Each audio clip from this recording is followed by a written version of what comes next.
We intend to offend, we will offend. And if you have a delicate sensibility, click the X button in the corner, or if you're on a Mac, the red button in the left corner. Monty, welcome to the show of offending people. Well, it never happened and I make shit up. So just, for the last couple of weeks, everyone that has asked for a reading, apparently you're all from Scotland, from Hurley in Scotland. You all live the same lives. It's very metaphysical, because we're all one. And I can't read the Akashic Records. I don't even have a card. Meow. Welcome to another adventure into comedies. I am joined once again by the mysterious, comedical co-host Montosaurus Rex, who shall be in just a moment. He is having an internet problem where he needed to go kick his router in the can. There, Montosaurus Rex, how are you doing? I'm all right. Once I figured out what was going on, I prayed to the internet gods, the goddess Connectivity and her twin sons, Downloadius and Updatius, and here I am. So I spoke nicely to it. Lord Downloadius has granted you internet permissions? Yeah, mainly because I shook my fist at it. So yeah, I guess my modem freaked out, and you know when you turn a modem on and off, it's like, wait, something happened. I need to do something. And we are also joined again by the fabulous, the intrepid Bruce MacDonald. And Bruce Eventually. has to unmute. Hola, amigos. ¿Cómo estás? ¿Todo bien? ¿Qué? Everything okay? Everything's wonderful. How's it going with you, Bruce? Yeah, it's another great day in paradise. A little bit of rain now. So we played a little funny song before the intro. It was called Dirty Deeds Done with Sheep. It's a spoof song of AC/DC. Yeah. Now, years ago, when that CERN song first came out, it must have been the 1980s that 70s. Song came. 70s? Yeah. Then I must have been 6 years old, so like early 80s when I heard Dirty Deeds Done with Sheep. The replay of it. Yeah. Oh my God. Well, Weird Al, I think, started 80 or 83's first album came out. So once Weird Al came out with his parodies, the whole genre would have exploded because Bon Scott died in 1980. Well, I'm trying to think when did Michael Jackson's Beat It come out? Because at that point, 84, 85. No, not that late. About 82. Because I was at my parents' restaurant and I was born in 74, so I was 6. If it was 82, I was 8. I'd already been working there full time, as a little kid. And we had jukebox, and Michael Jackson's Beat It, and then Weird Al's Eat It was actually on the jukebox. Yeah, well, that's how popular Weird Al was. But 82 from Beat It was on Thriller, so that's what was throwing me. It was not Thriller came out in 1982, and that was one of the greatest selling records. That's when they used to sell records. Remember that? Yeah, those things that spun around at a certain speed. Yeah. That you could flip over and play backwards, and there were devil's music. Oh, Bill Hicks has got a great routine. It's like, listen, if you play it backwards, you can hear Satan. It's like, no, you're destroying my stereo. I think you are Satan. And it's made a comeback as well, where it's that basic thing about humanity is we need options. Like photography is coming back. People still want to use film photography. It's not the same level as before the digital stuff kicked in, because it's just a different medium where because it's a chemical wash, it's so much more refined than the digital, which is all staircases. And the trick is to take the photo on film and then put it in digital. And you can use both or each other, but the big tech companies, no, you have to use this one. Like I've got an iMac, and I had to buy an external CD drive because you can't. There's no way of putting a disc into this machine. I remember. Go ahead. Year? What year? Oh well, the iMac hasn't had a disk drive for 8 years or even more. Yeah, that's why I asked. I had a beautiful 2009 iMac, and they had that you popped them in the side. Yeah, just slide them in. Yeah. I remember when my oldest brother Nick had joined the Navy in 84, 85. Actually, no, it must have been 83. Maybe 84. I don't remember exactly. But he came back from his first overseas tour, and he was talking about in Japan CD players, and you could buy a CD player with a CD burner on it for like $250. And because he could get, and CDs were like beyond, they were the next stage at that particular point.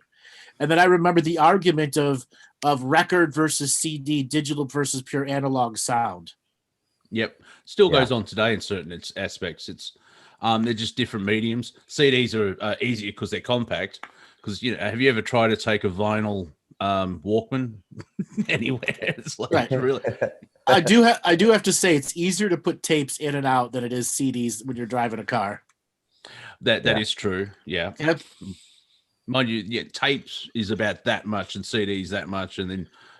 But vinyl has come back. It's there's a market for it. It's more expensive, but the technology is better. Where the actual vinyl itself, it's not thin and crap. It's thicker, and so there's more resonance and music. So are we going to see six channel vinyl switchers inside cars now? No. Have you seen what I watched the Elon Musk interview with Joe Rogan, and I found contradictions in it where humanity's going for a big change, and our consciousness is going to expand. Are there any aliens? No, we haven't got any information. I'm like, what? Hang on, what? And the other one was where the Tesla does everything for you. I'm at the point where I need a calculator to add things. Back in this 20th century, I would use my mind for mathematical things of like divide or times or anything maths, but I have to go to the calculator. The Tesla, it can drive for yourself. Apparently it dances, and it does everything for you. It's like, well, do you need to get in the car? Yes, if you want to go somewhere. Well, apart from that, yeah. But it just makes everything lazy. Where in Australia we call them manuals or automatics, and I think the United States you call them sticks because you got the gear stick. Yeah. So did you get your manual license? Yeah, I learned to drive. None of this push stop. Well, we only have one license. You don't have to learn. You don't have to get a manual license or a stick license. Are you kidding me, Monty? There's two different kinds of licenses in Australia. Yeah, manual license and automatic license. You've got to be kidding me. Wow. No. And that brings us to our subject for today, Gooberment. Garbarino. Yeah. And the ridiculousness of it all, and red tape and bureaucracy, and which is handy because I've been watching Agents of S.H.I.E.L.D. and it's basically all the alphabet agencies, and they're all on the same side but fighting each other. I'm like, yeah, this is great. So I want to make this statement. If you are listening on Facebook, YouTube, Twitter, Twitch, or anywhere else, and want to be a part of the conversation inside our chat rooms, you can use covermints, as Robert is going to put up the how to join the the Zoom room graphic here in a second. So when you need to have a cover up of your conspiracy, use cover mints.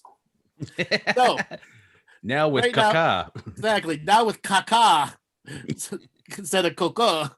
Yeah. Here's all the information to come and join the Zoom rooms. So we encourage you where you're at. So if you're on Facebook going, you don't see my comments, I want to be talked to, you're not funny, you got to come into the chat room to do that.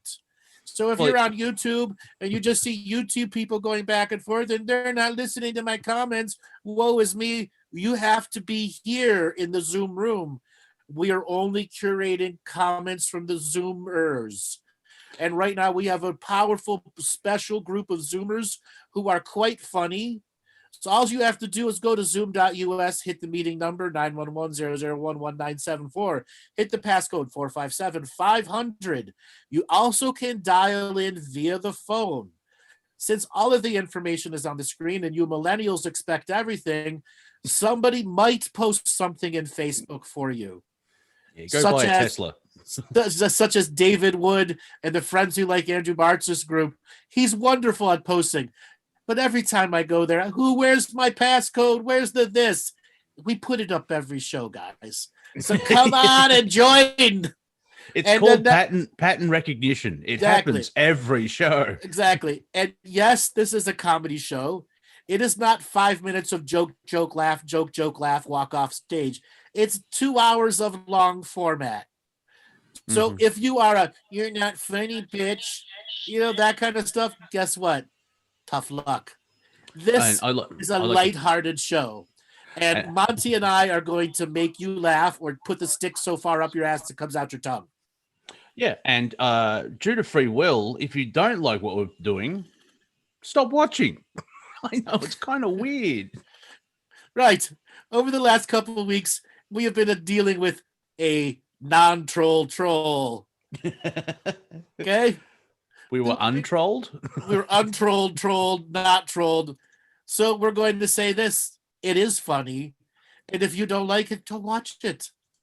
Wow. Free will. I like saying, clearly, if you don't find it funny, you're not vibrating at a higher frequency. That's just my ego. I'm just trying to get out of jail free. we should have a full ego spot. Ooh. Jeez. Yes, a full ego spot. Let the ego roll. Yeah. Bruce, you got to unmute. Yeah, because I switched. I switched to my phone and put my camera on so we don't scare the ladies away. Oh boy, look at that. Oh, hello. Oh, you're looking very Russian gangster. That's a baseball cap, not a golf cap. He's got the tracksuit going. My son calls this my Russian pimp Adidas tracksuit. Yes, you got your tracksuit going there. I bought it in the biggest mall in Guatemala City. Can you move your giant, bright, shiny light to the side a little bit? Yes. Oh, you mean the candle? Yes, the candle. I thought he's being visited by an angel again. Behind you. Shh. So, ladies and gentlemen, boys and girls, children of all ages, who should we take the piss out of today? Oh, can we start with Emperor Biden? Like the shit, like that CNN town hall where, like, what's your favorite ice cream? And if it was, and all the shit that he said, imagine if Trump said the stuff that Biden said in that meeting. Like, apparently, Hispanics and blacks can't get onto the internet. Oh, yeah. What's your favorite ice cream? What a jackass, Mr. Everyman.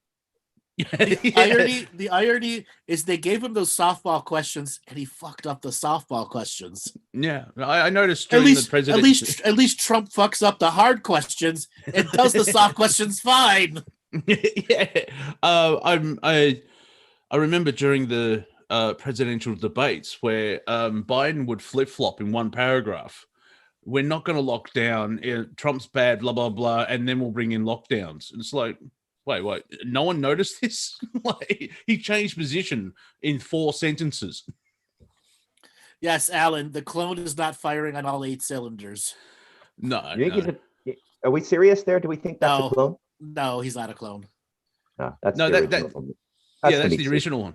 That's why it's falling apart, because he's had way too much work done. And like, yeah. I mean, didn't he tell, like, I keep waking up every morning and asking my wife, where the hell am I? I'm like, that's not a good look, Joe. That's not a good look. Nope, not a good one. And there's the from Cudem that there's no one in the White House. He's at Castle Rock, and you keep seeing photos of like, well, hang on, are these doctors? You know, you see the Oval Office, and there's a break in the set. There's all this weird shit going on. No, what that is people are photoshopping the background scenes between summer, autumn, and winter, and unfortunately, the people of Cutardia, from the land of Cutards, can't understand what a deep fake is. Mm-hmm. Okay. Yeah. Well, I watched Ant-Man yesterday, and I'm just blown away from Michael Douglas's, because they had to de-age him, and it was so much better than Luke Skywalker one, where the creators of South Park have something called Sassy Justice, and their deep fakes is just phenomenal. And then you have Disney, who can't get Governor Tarkin right. It's like, really? Because but that's the level we're at, where I've seen sort of shots of where the Mandalorian's a good example. Like, most of that, 80% of it is in one room with massive LD screens, and you can see planets and everything else like that.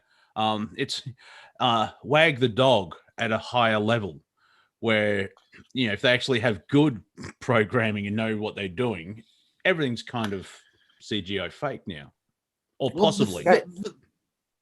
The reason is because far too many Disney movies are edited via committee, and the committee lowers the budgets on a scene. They don't need Tarkin to be good, and that's what's blatantly obvious. They didn't put the money into it. No. Sounds like Texan windmills. Yes, let's not ice-proof our windmills in Texas. Yeah, it's a century, but that's pure governmental. It's like, well, what's today? Oh, it's sunny today. Oh, we don't need to have all there. We don't need all weather apparatus, and even it's like, but it's Texas. I don't think snow. But as you said yesterday, Andrew, like Texas gets snow every year.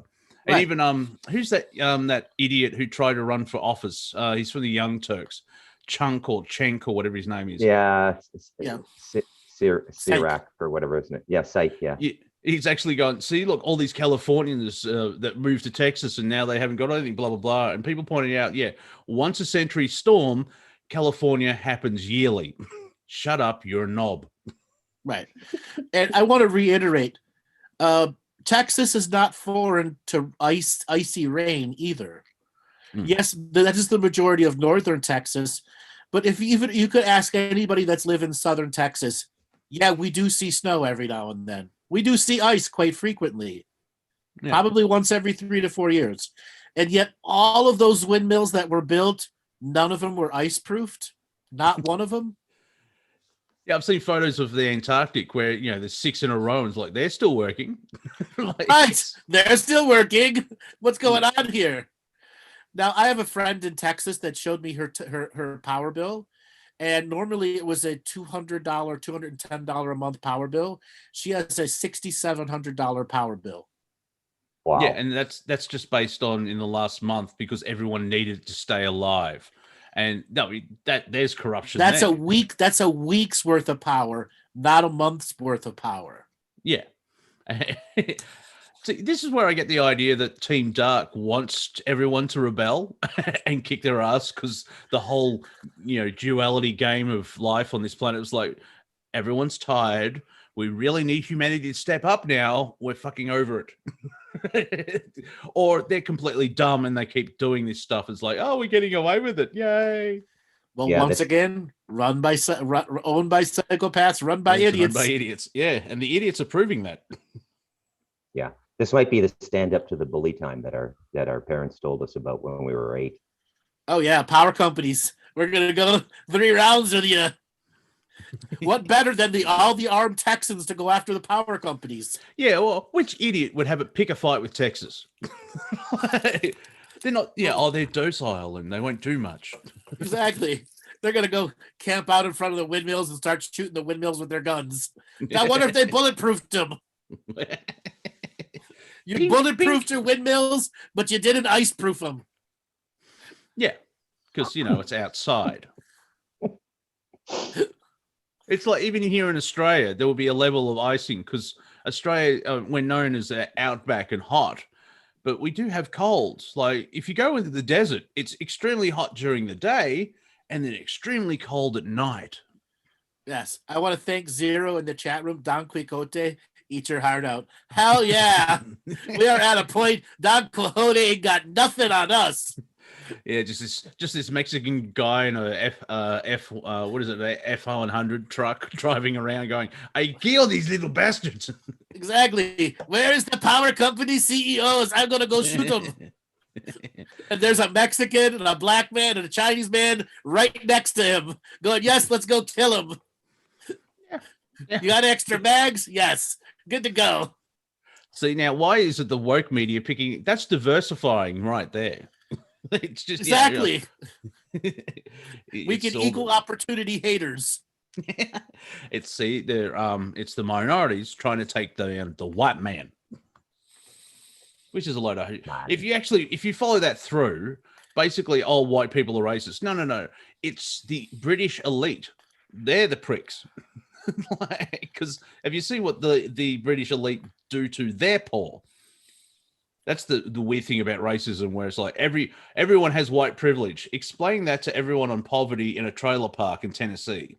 It's their privilege to live like shit, or choice. And the British still follow under the rule of a peon, peasant, peon, and Smythe. Yeah, yep, yeah, the peasantry. Yes. They're actually apparently the Queen isn't dead, or someone pretending to be the Queen. Prince Harry and what's her face have said, "Oh, we're not coming back to work for the family," and so she's ripped the patronage from them, or whatever it is. So I'm sure some royalists will think it's the end of the world. It's tradition and all this type of shit. It laughs in British. That's a lovely colony you've got there. We wouldn't want anyone to come in and destroy it. Yes, good old Queens having a temper tantrum right now. None of my grandchildren want to carry on the lizard name. None of them want to be global rulers. None of them want to steal souls forever. My husband and I. Have you seen Prince Philip? He looks like the stunt double for Emperor Palpatine. Just the sunken eyes. He's nearly a century old. Well, which of the Queen's families in the hospital now? That's Prince Philip, the husband. Prince Philip. Okay. Yeah, he's nearly a century old, and he's in hospital. Well, we're told that he's in hospital, but the clone could be having a checkup. But this also fuels the whole thing of like, the Vatican's been shut down, and Buckingham Palace is completely empty. And he's having a loose transfusion. Yeah, it's not working though. That's that sort of fuels the fire of humanity's coming out of the great darkness, because someone in the high level, the upper management of Team Dark's gone, you know what? We really need to get middle management cleared out. They're all like, I've seen idiots, but these guys are really high tier idiots. Yes, these are nepotistic idiots that take idiots to a whole new level. Yeah, exactly. There's generational idiocy in here. We can't keep supporting. There's a family affair of idiots coming along here, like the Clinton lineage. It's like, yeah, we should stop that. Yes, exactly. Clinton lineage. Monty, why do you leave one of the ears off your headset? Is your mom making you a meatball sub in the kitchen? No, I have a cat and I care. You've left an earphone off so you can hear distress calls from your cat? Yeah, and also I live, but my doorway is just there as well. I'm not isolated. Okay. Not everyone has a fucking mountain to go to. We don't worry about cats here. They can take care of themselves. And also you live with other people. I'm just a loner. I'm a man and his cat trying to make a way through the universe. And if I have someone come and knock on the door and blah blah blah, and And also, it makes me look like I'm an FM jockey. Hello. Yeah. As well as it's like having your hat turned slightly sideways. It's his thing. Yeah, I'm being gangster. I'm a DJ, yo. Exactly. Drop your Melbourneian gang signs. What? Exactly. What? Are there a lot of gangs in Australia? Yeah. Oh, okay. That's a curious thing. You never hear about the criminal underworld. And I thought they ended when they locked Chopper up. No, Hell's Angels and biker clubs are huge in Australia. Yeah, I knew about the biker clubs. Yeah. There's, if you want to have a look at the criminal underbelly of Australia, there is a TV show called Underbelly, and it just follows all it's crime non-fiction. Well, it's crime fiction because it's obviously made for television. But there was like a gangland war back in the late 90s, early 2000s. I think that's when it was. And they just turned it into a TV series. And it was so popular that there's up to 6 or 7 versions, seasons now, where they just go find great epic criminal stories of Australian history and they make it into a TV show. So Underbelly, if you're fascinated with that, Bruce, Underbelly's the way to go. And I'll take a look. Sure, why not? Yeah. Well, Narcos Australia will not be as interesting. No, not really. We're a big island at the end, arse end of the world. But it's you can see even the corruption in police and the criminal and everything else like that. And actually, it got that bad. When the show was going to air, there was still ongoing court case, and so 1 or 2 episodes weren't shown in Melbourne because it may affect witnesses. And I think Victoria's the only state you can't actually buy the Blu-ray of the first season. If I go to New South Wales, I can buy it. So that's the legalities of it. And they even have to put in the show, we don't know what happened next because there is still court proceedings. Exactly. And what is it? What do we got? Alan saying kangaroos are drug mules. That's how you get. It's how you get your drugs across. That's how Narcos transports its drugs across Australia. No, there are actually more of the standover men. They'll rip you apart with their feet and their claws. Yeah, but there's a thing. The kangaroos are their own gang. Yeah, exactly. Yep, you got emus, kangaroos. In the Northern Territory, right near Alice Springs, in the center. Oh, that's just wrong. There's actually indigenous gangs, but they're named after metal bands. So there's the Megadeths, the Slayers, the Metallicas. It's not like Cribs or Bloods. They've taken metal band names. Wow, how creative! Yeah, but maybe it's all. At least they're not the Crocodile Dundeeans. Well, yeah. The Gangaroos. There you go. Thank you, Joyce. The Kangaroos. Yeah, it's always interesting to me how, culture and criminality go together. So, I mean, most of the gang and organized crime in Canada, a lot of it is Vancouver now, and there's reasons for that. But for decades and decades, it was Quebec. Like the French just, the Hells Angels, the Italian Mafia, the Chinese Triads, and just endless stories from Quebec. And then, on Netflix, there's 2 seasons all about the Quebec gang wars that went on from the Italian Mafia side. It is fabulous, and it's a Canadian production, one all the way through. I binge watched all 2 seasons in like 3 days. It was, oh my God, amazing, because they actually talk about what the Hells Angels doing, what the Mafias, the Triads, what they were all really doing. Yeah, it was really kind of something in the 90s and the early 2000s. The gang wars just went on forever. The Hells Angels, man. I mean, in Canada, they were approaching $1 billion. They still are huge. Still are, yeah. Yeah, huge. $1 billion. billion-dollar enterprise. Is that why the government hates these gangs? Because they're operating outside their operation? I think my feeling is in a lot of instances they're arms of the central control, or the dark parts of the central control, right? They're massively connected. I've known a lot of these gangsters, and yeah, they're massively connected. So I mean, if you're way up the totem pole or middle management, to get pinched and do some time, it's all pretty much negotiated ahead of time. Okay, you're going to do we have to, somebody has to do a bit of time. You're going to do 4 years, and so on and so forth. Yeah. So pick someone in your organization to do 4 years. Yep, and they do easy time too. They run the prisons in Canada, the Hells Angels. They absolutely run it. They're very fair too, because I did some volunteer work with the Association of Defense of the Wrongfully Convicted. I actually wrote a book that never published about a guy that got convicted for first-degree murder, and I learned a lot about prison culture. And when the wrongfully convicted that are in the media and everything go to the prison, they have an internal council, and it's led by the Hells Angels, and they look at all the evidence and they go, no, he didn't kill a kid, nobody touch him. And they actually end up getting protected until it all gets resolved, and they're out 5 or 7 years later, and they get their 10 million in compensation. Bruce, are you saying that in the justice system there's a small section that actually follows justice?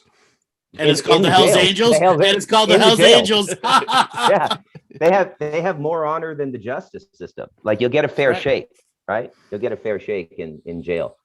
You know. Yeah. Otherwise, you're going to get shook in a different way. Yes. Yes, absolutely. When you drop the soap. Yeah. It's fascinating how there's that joke of like, Dad, I'm thinking about becoming a criminal when I get older, and the dad goes, private or public? I'm stealing that. Yes, private or public. Come on.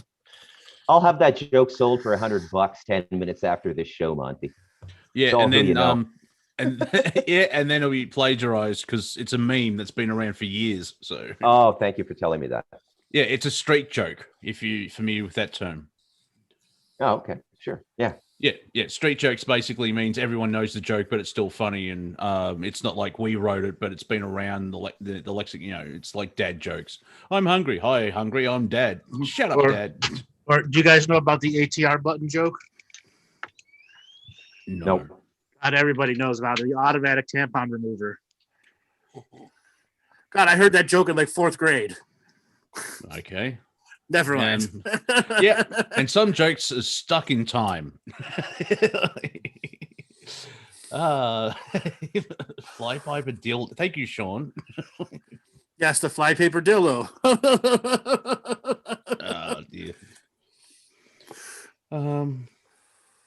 Anyone know what drunk grandma's doing? You know, Nancy Pelosi? Because the last time I saw her, she actually interrupted a press conference and started banging the podium because she didn't get her way.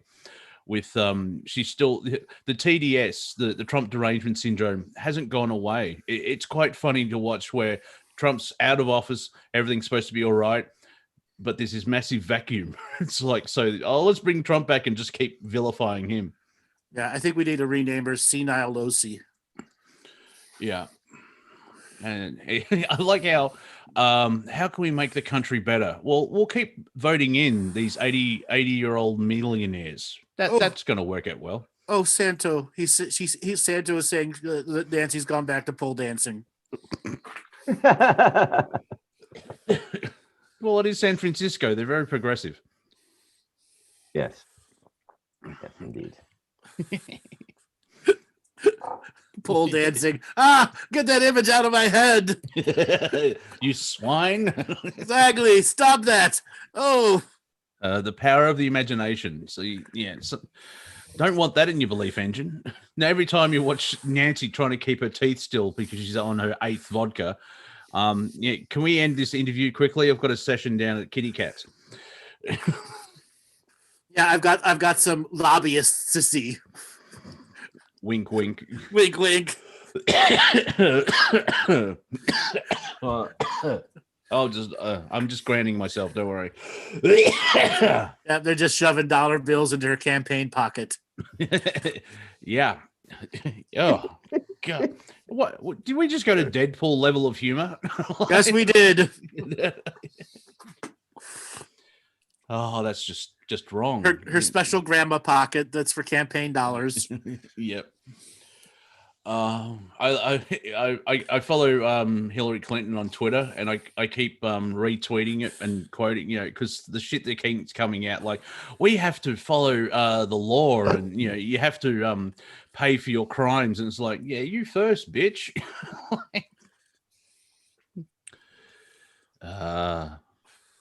She's gotten shorter. So, Bruce, what comical things do you want to introduce today? Yes, I can't think of anything off the top of my head. I don't know what's. You're Canadian. Come on, what do Canadians laugh about? Yeah, we're talking about government, and you're oh, from hey, Canada. man. Okay, let me be clear about this, because it came down to Canada. Canada is actually punching way above its weight in the comedy world. It's one of the things we do really well. So there's hockey. We produce writers, and we produce stand-up comedians. Mike Myers, Jim Carrey, the list just goes on and on. All American citizens.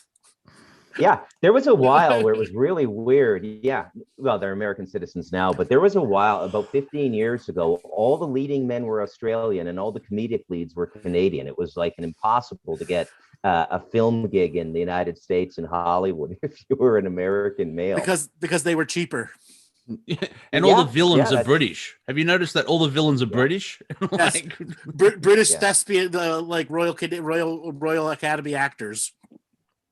Yeah, all the villains, and it's kind of weird watching TV shows and like, oh, who's that? I've seen them before. Australian. Wow, their accent's awesome, because I wouldn't pick that. And so there's even a guy in season 3 of Agents of S.H.I.E.L.D. There's a guy who's an Australian, and he was on Neighbours, if you're familiar with that soap opera. Yeah. Somebody just wrote the Just for Laughs festival in Montreal. A lot of people broke out there. It was one of the biggest comedy festivals in the world. Yeah, there's 3 big comedy festivals. There's the Melbourne Comedy Festival. There's the Edinburgh Fringe Festival, and Just for Laughs. The interesting thing about Just for Laughs is it's invite only. Yeah. And that all started in the French bit. That whole thing, it was the French doing all their stand-up, and then the English side got it, and so that pissed off the French even more in Canada. So I have some friends that are doing really well on the comedy circuit. They've been in the UK, one of them since about 2000, and then another 2 of them since about 2004. And these were former roommates of mine. I shared a house with them after my divorce. And I mean, they're going nuts now because, COVID has hit comedy really hard, because comedy is a live event, right? And I get they send me these emails once in a while, or these missives on Facebook where the gigs are being offered, right? And it's like, do comedy for like 300 people in a corporation from Zoom. And you tell me, Monty, I've never been on stage, but without the live audience, it's really hard to do to get into that energetic cycle and get into your comedy, right? Because it's symbiotic. Yeah, it is. You need the energy exchange. Any performer on stage, there's a reason. Like Metallica love touring because there's a slight addiction of when you're playing to 50,000 people each time, you get that energy exchange. But also with comedy, it's instant gratification. And like when you're on Zoom, it's, why did the chicken cross the road? Immigration. Then you have to look at the chat and just look at the lols. And it's not the same. It's like, I'd like a hit of heroin. Here's an aspirin. It's instead of say, this much percentage, it's down to, it's nearly 20 times less of the energy exchange.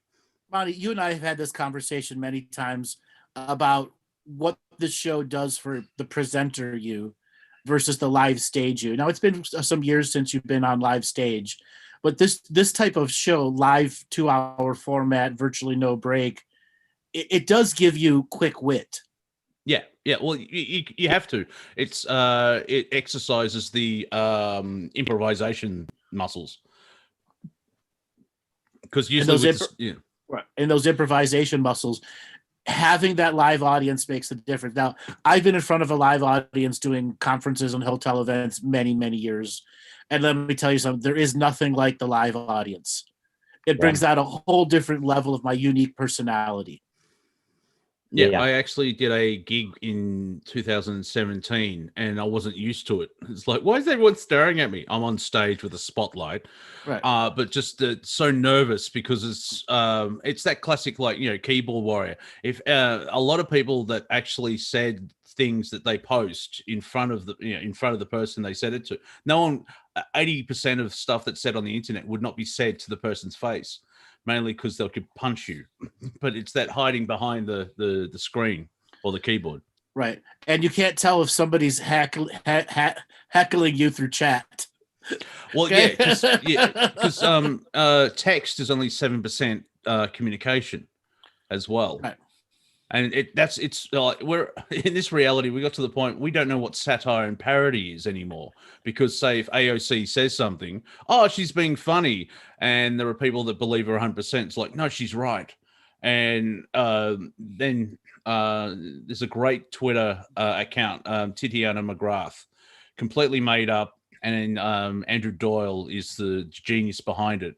And Titiana has been just taking the piss out of wokedom for years, and she's been banned from Twitter about 3 or 4 times and then comes back because it is a parody account. But it's strange when someone doesn't realize that and they put in a tweet like, how dare you, and then there's 7 or 8, it's a parody account. It's like, oh, now it's funny. Now it's funny, exactly. Yeah.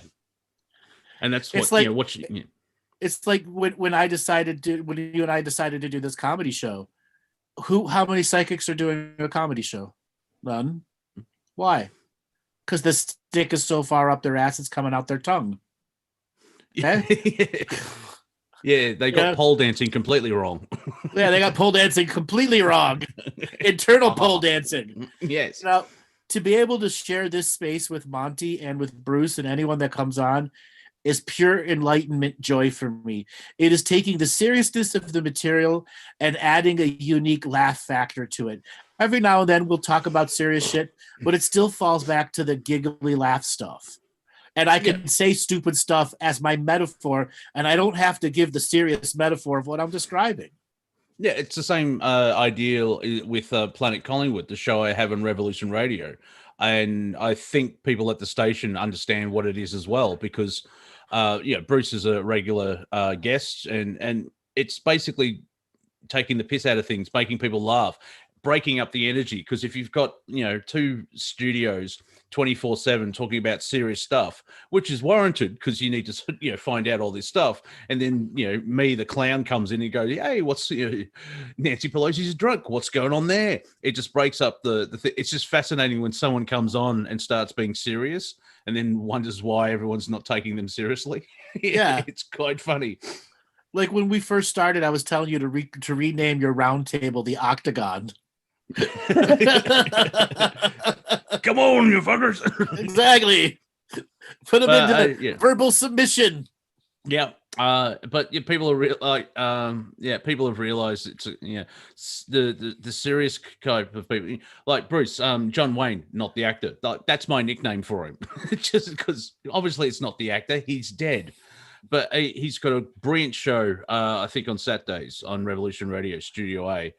And he comes on and he understands the parameters of, he shares information. However, he's accepting to the comedy stuff, and he finds funny bits as well. And even like Bruce, when you come on, it's just because there's the lag in the communications. It's the timing that's the rough part from a comedic point of view, is trying to get in and get a line in. Yeah, I totally agree. Now, live is, I too, gentlemen, have been on live stage. I read from my first novel at the Harbourfront International Authors Festival in Toronto. I went to the Halifax International Authors Festival. I ended up having beers all night with the lady who writes the Bones series. They made a TV show out of it. She's an actual criminal forensic anthropologist. And it was pretty cool. But getting up and that energy between a stage and people is just, it's pure magic. I can understand why people, if you do it once, you understand share. You understand why people get addicted to it, right? It's just, yeah. there's It's just there's something about the performer, the performance, and the exchange of performer, performance, audience energy that just catalyzes a deeper focus, a deeper frequency of the material coming out. Like I can remember being on stage and there was a plant behind me that I named Bob, and suddenly Bob was telling jokes, and I put a $20 bill on the plant, and I asked the audience who could tell a joke that would make Bob the orchid laugh. Okay. And nobody was able to do it. Nobody, that whole event, no one was able to make that. No one was able to make the plant laugh. They were all, and I asked, was saying, what are your best light worker jokes or your best light worker pickup lines? Mm. Okay. It's interesting too. Like stand up, you make people laugh, so there's more of a different energy exchange. When you're in a band, like I'm from the heavy metal world, where you know when the song's actually working quite well because you know they're actually moshing and headbanging and all that type of stuff. But from like your experience, Bruce, totally different, but still there is that exchange. It's just you reading a book, but there's still that, you know, everyone's intently staring and listening to, at you, and it's you still have that interaction. So in a lot of my live events, I'll talk for 8-9 hours with a lunch break in between, but I'm still talking for 8 or 9 hours. And because I generally start at 10 and end around 7 or 8, and I let people go on off dinner, and I come back and I do another hour and a half, sometimes 2 hours, where I'm just sitting on a chair, on a comfortable chair, having a drink. And people are like, what are you drinking? Rum and Coke. Okay. And by the time the second rum and Coke comes, you know, it's just a second. It's not that big of a deal, but there's a whole different sting to my words. And people are asking me serious questions about the baby raping lizard wizards. And I'm just like, bzz, bzz, bzz, bzz. Yeah. It's quite fun. I look at Bashar, not the leader of Syria. Oh, hello. I'm sorry. With Bashar, like the comedy that entity has is fascinating as well. There's a not famous, but during one, he calls it transmissions when he's talking to the public. But someone, you know, would say, hello, I'm from SETI. And he's like, what's SETI? The search for extraterrestrial intelligence. And he just goes, well, I'm here. That's the one thing I do. That's what I love about Ascended Masters or channeling and all that type of. Most higher frequency entities have an awesome level of comedy, which makes me fascinated. It's like, you can tell people that have a lower vibration, they're not that funny, or it's always negative humor and bitter, and they're just throwing shit out. And they're Karen and Ken. They're Karen and Ken channelers. Yeah. And anybody with consciousness is funny because you start to see life differently. You see a different kind of a comedy, and you know, more karmic, let's say. But yeah, everybody with consciousness I've ever met, really, if they have consciousness, they're funny.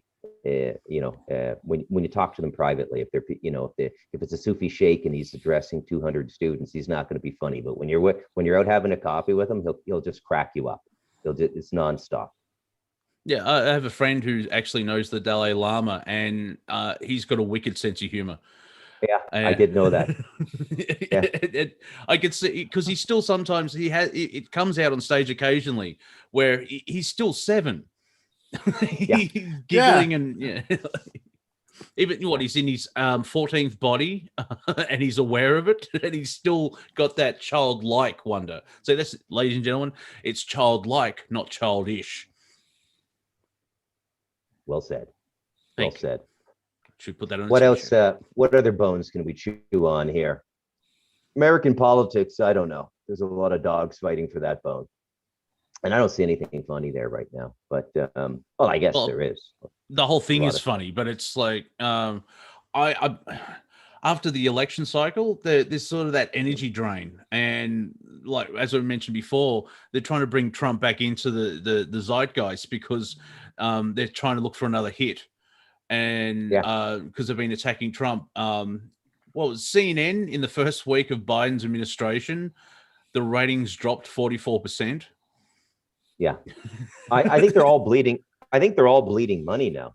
I don't think that those are viable operations. They've Not got to be anymore. bleeding money. Yeah, they're going to be bleeding money. All right, so here's a Dalai Lama joke. The Dalai Lama sent an email to Xi Jinping. Xi Jinping opened the email and clicked on the attachment. It was malware, and the party's computer system crashed. Xi Jinping got on the phone and angrily demanded an answer from His Holiness. And His Holiness said, with attachment comes suffering. Nice. I like that. Yeah. What I find funny about the Dalai Lama is a man that goes around the planet teaching compassion and forgiveness is labeled a terrorist by the Chinese government. Yeah, they what got we their, need they is got their love. whole Kill other, him. yeah, they got a whole other lexicon over there in China. Up is down, black is white. Here's another just, one. I followed the Dalai Lama on Twitter, but he didn't follow me back. He's very self-centered. And there's the classic one. What did the Buddhist monk order at a restaurant? Can I the hot dog vendor? Can I have one with everything, please? I don't get it. See, that's why you haven't progressed in your spiritual. I actually shared a meme where it's two Buddhist monks laughing, and it only says, and then she says, "You only live once," and they're just crying from laughter. Oh, it's make me one for everything. Thank you, Sean. You've given me a tremendous craving for street meat. I used to eat at those vendors all the time in Toronto. They were really good. And oh my God, I have a street meat addiction. Yeah, there's no.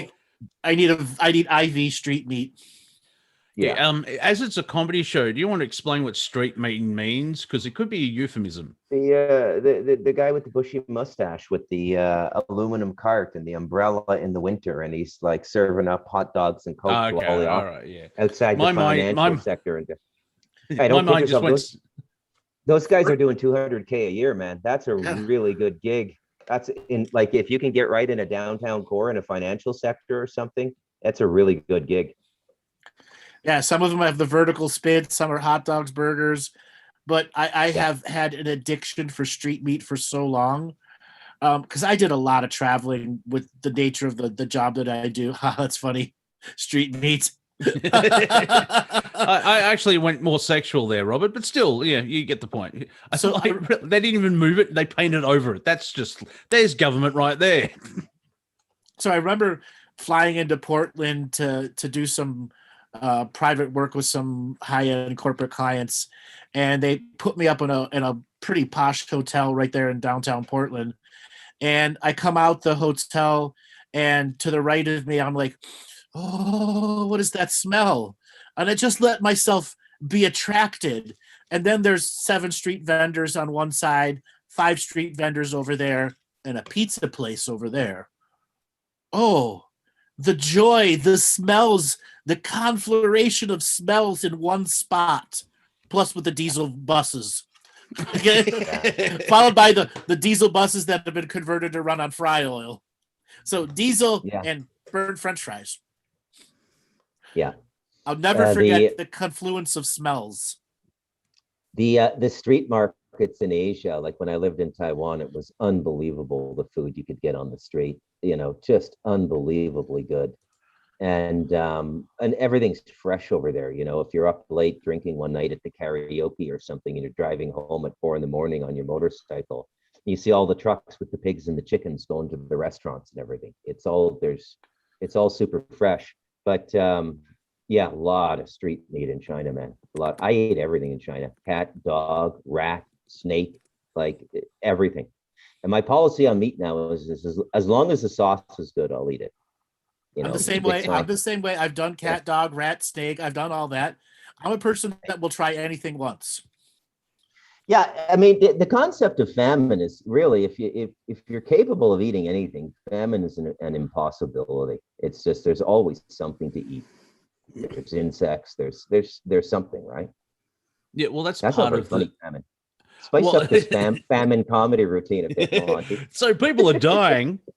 Catch that? Spice it up. Yeah. I wanted to make sure my one good joke so far got heard, so I had to repeat it. It sounds a bit half-baked. Anyway,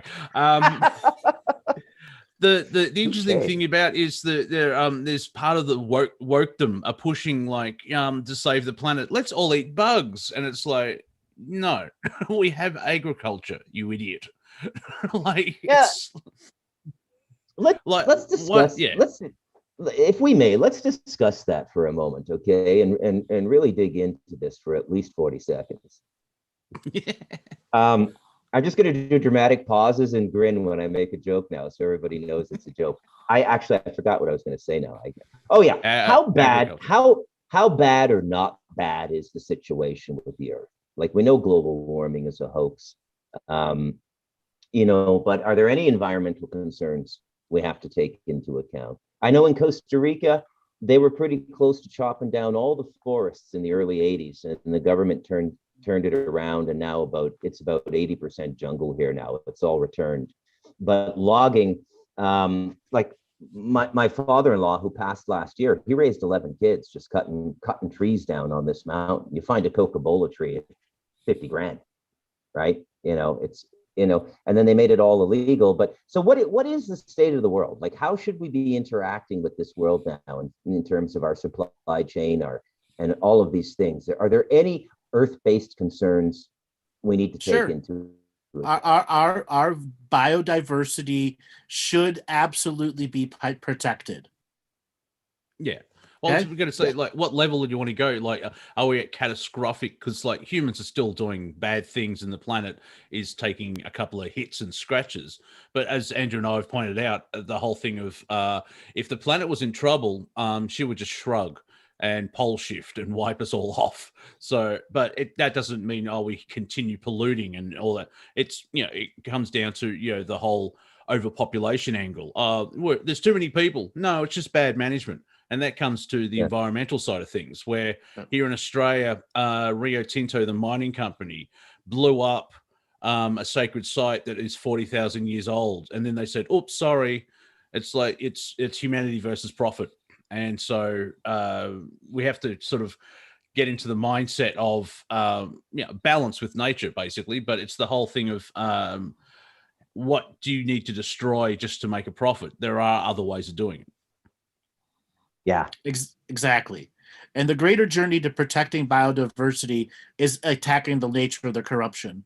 Example, like the shrimp markets and the crab markets and the salmon markets, they've overfished them to the point where they're not allowing them to recover.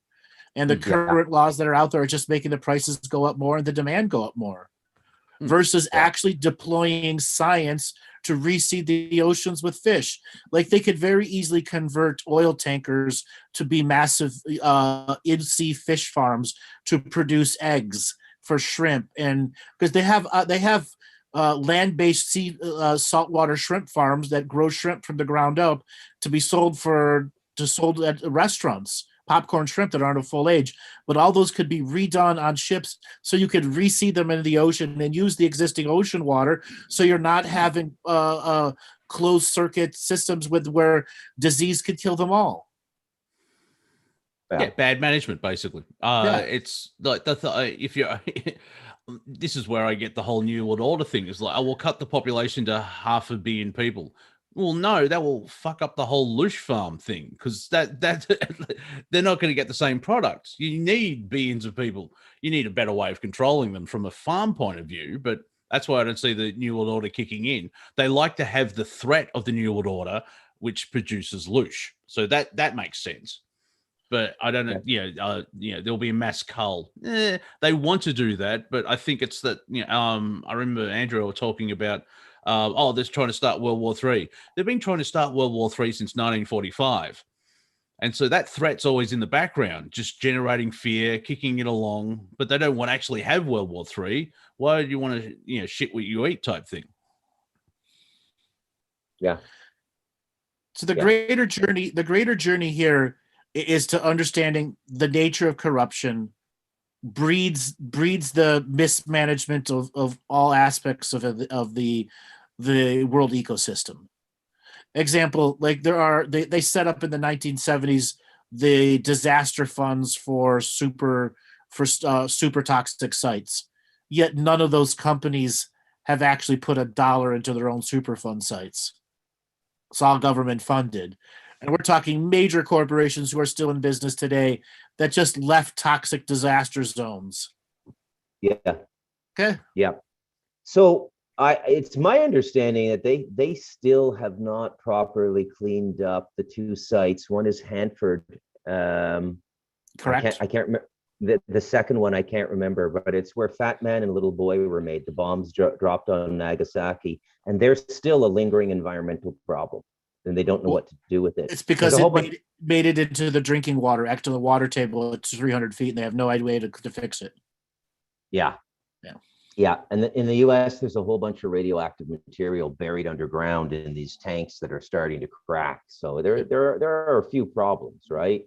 Mm-hmm. You know, the environment has to be considered, but you know, this Green New Deal and this radical rhetoric we're getting out of the World Economic Forum and Justin Trudeau and Macron in France and now Biden. I swear to God, the moment Biden walked in, it's just like Trudeau just faxed the notes that he got from his global organization. Hey, here's what we're doing now. Just to make like you're just keeping up with the class. And we know you're a little delayed in your processing. Here's the notes from Davos. Yeah. So there's just so much. Go ahead, Monty. Oh, it's just I found it interesting where we're dealing in the mainstream 3D. We haven't even touched on what's being hidden from us. Where now I know it's Benjamin Fulford, and who knows if any of it's been correct, but he's put forward that we could clean up the planet in less than a year if you had the right systems and the right technology. Yeah, maybe, quite possibly.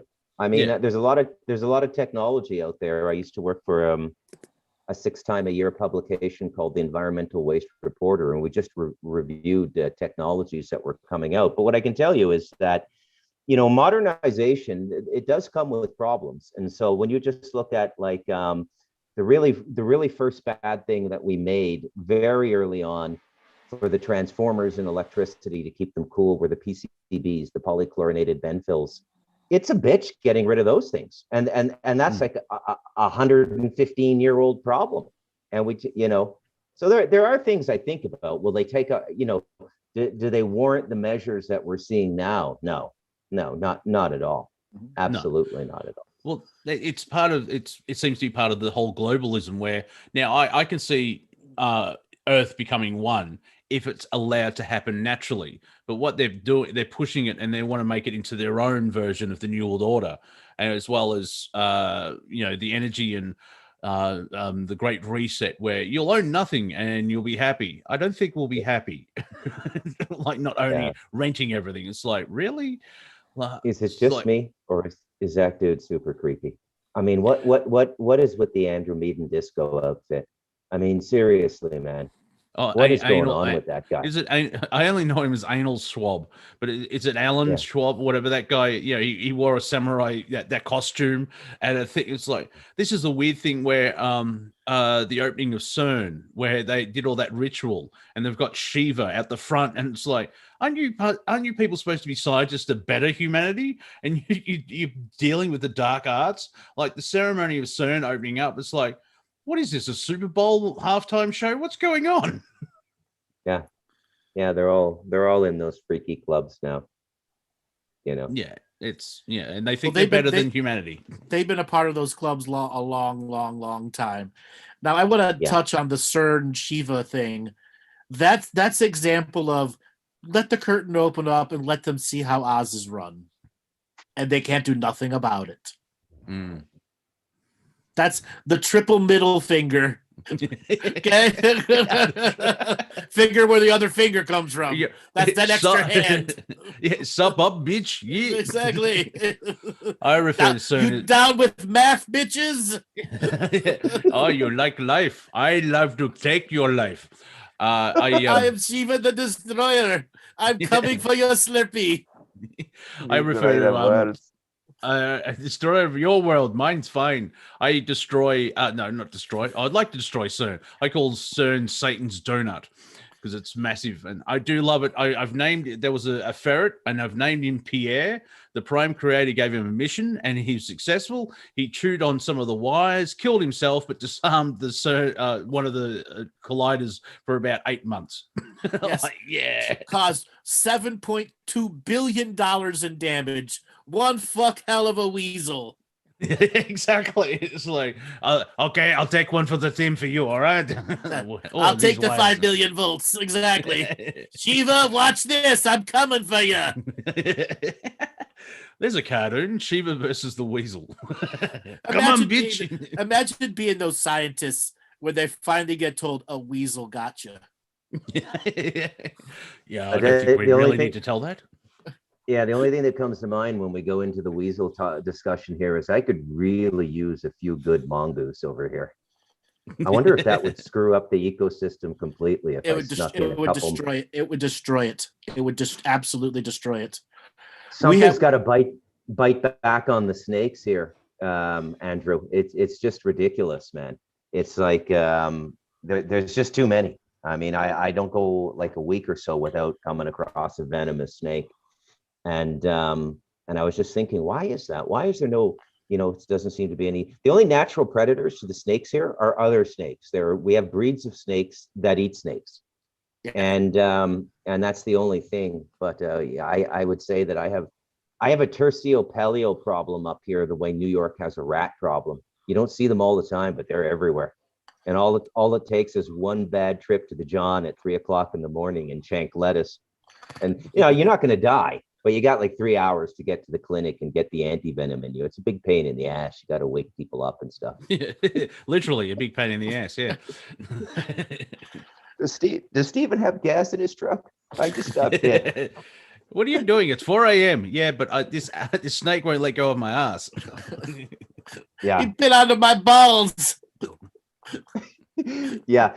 If I ever do get a tourism business going up here, like overnights in the jungle and everything, I got to get a lawyer to get me a lock solid waiver here. If you fall, we leave you.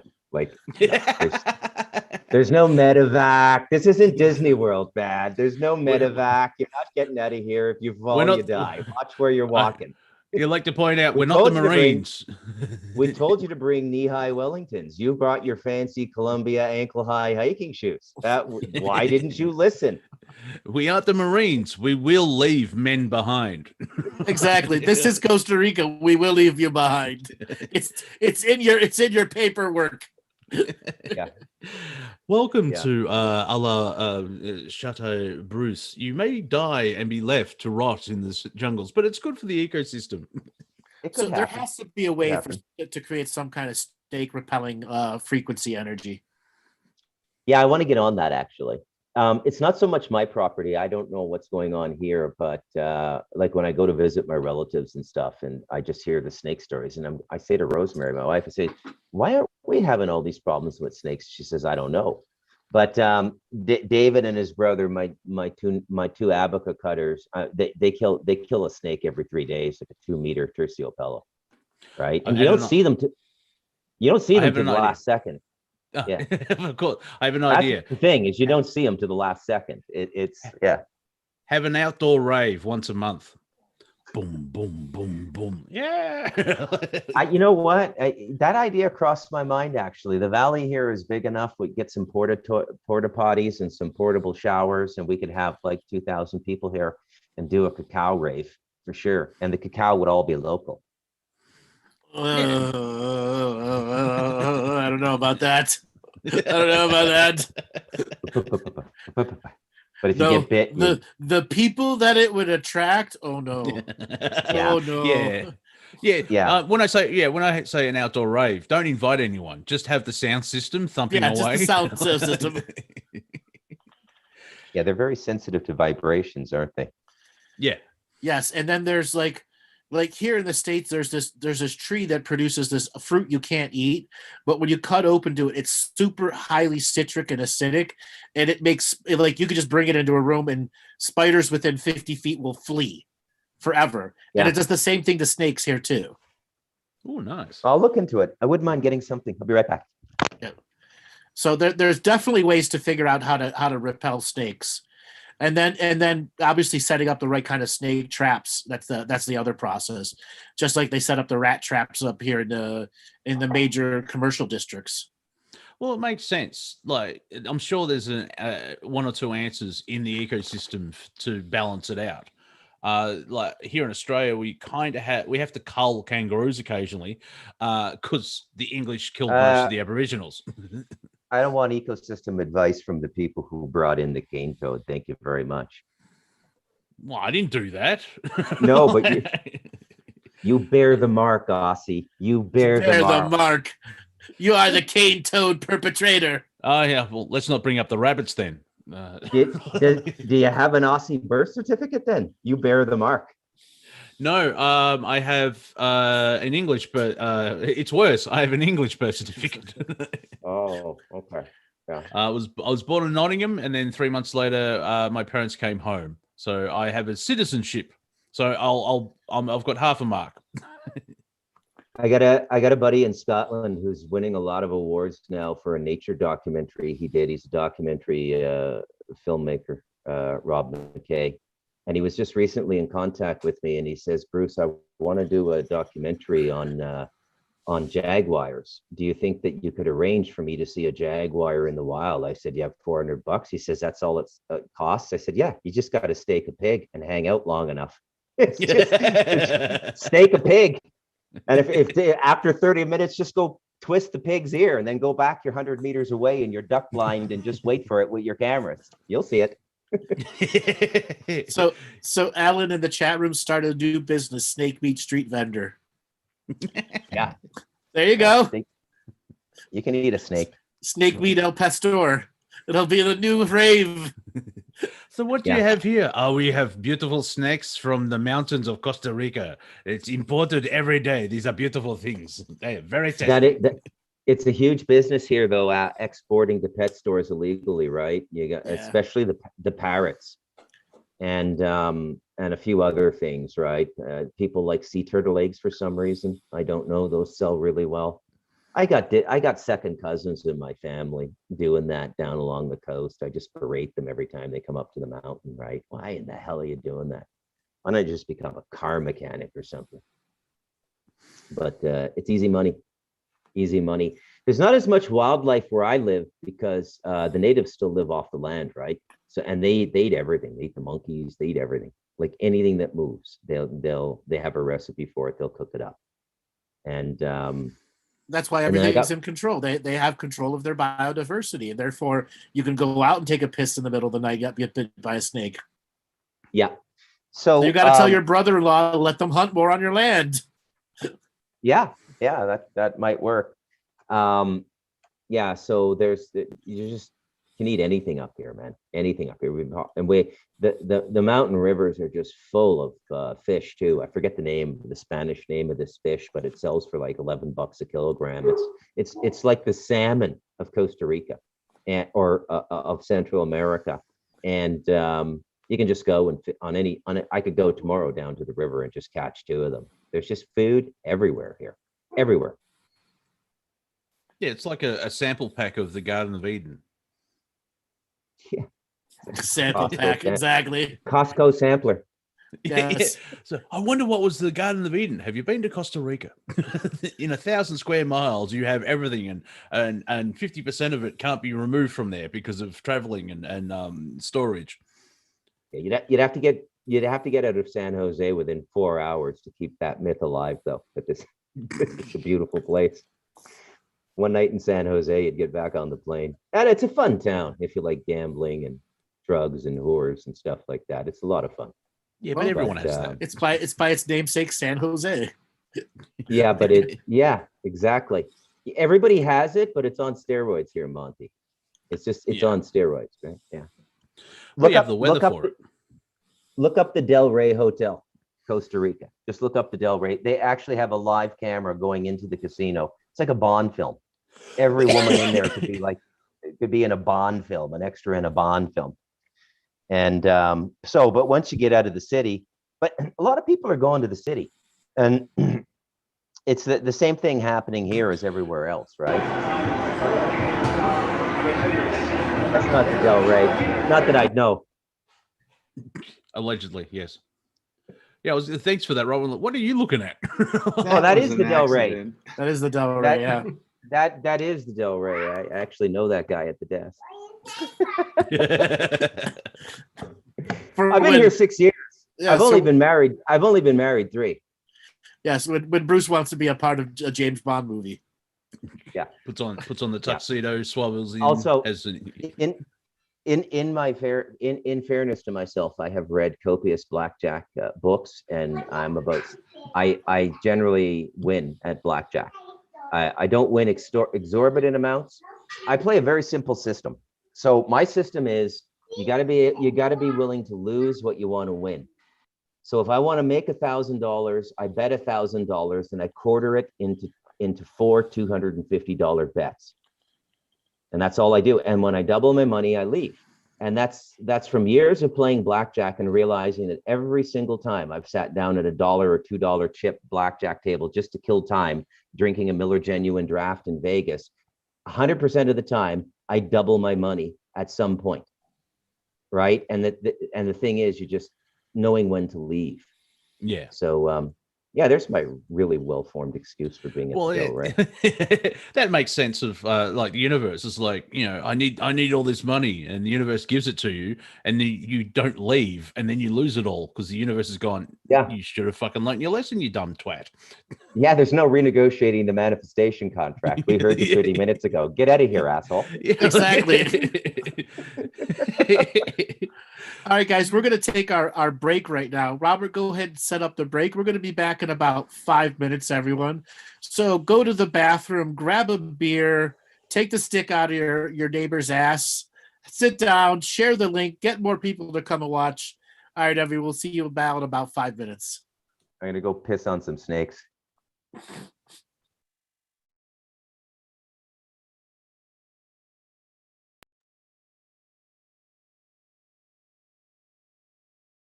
I want you, and I want you all to hear this. If you all don't hear anything in this broadcast, if you don't hear anything else in this broadcast, listen to this very carefully. If you are a middle class individual, you have a small business, you may have a therapy business and so on, you are at the bottom of the financial food chain.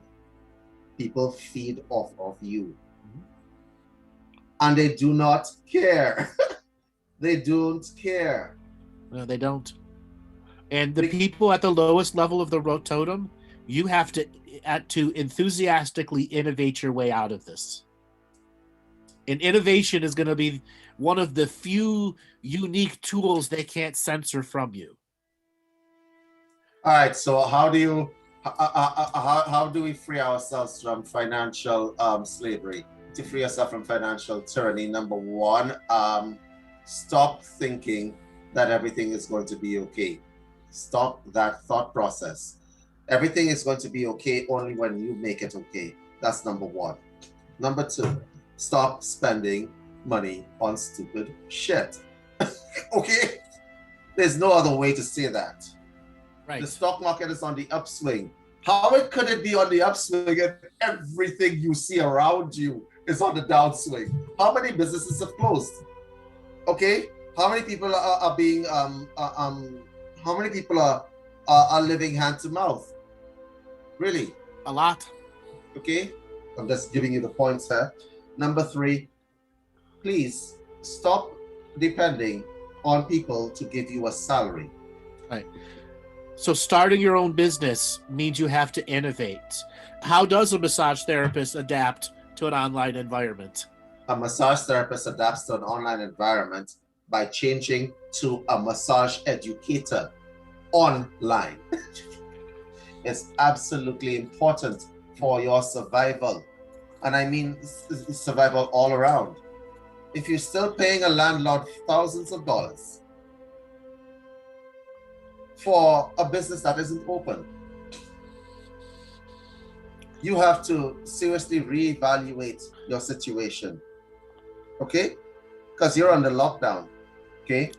To give you the tools so you can start innovating your way out of your situation. What's happening right now is that even if we come out of this pandemic, even if this pandemic disappears tomorrow, the financial damage that has already been done will last for many, many years.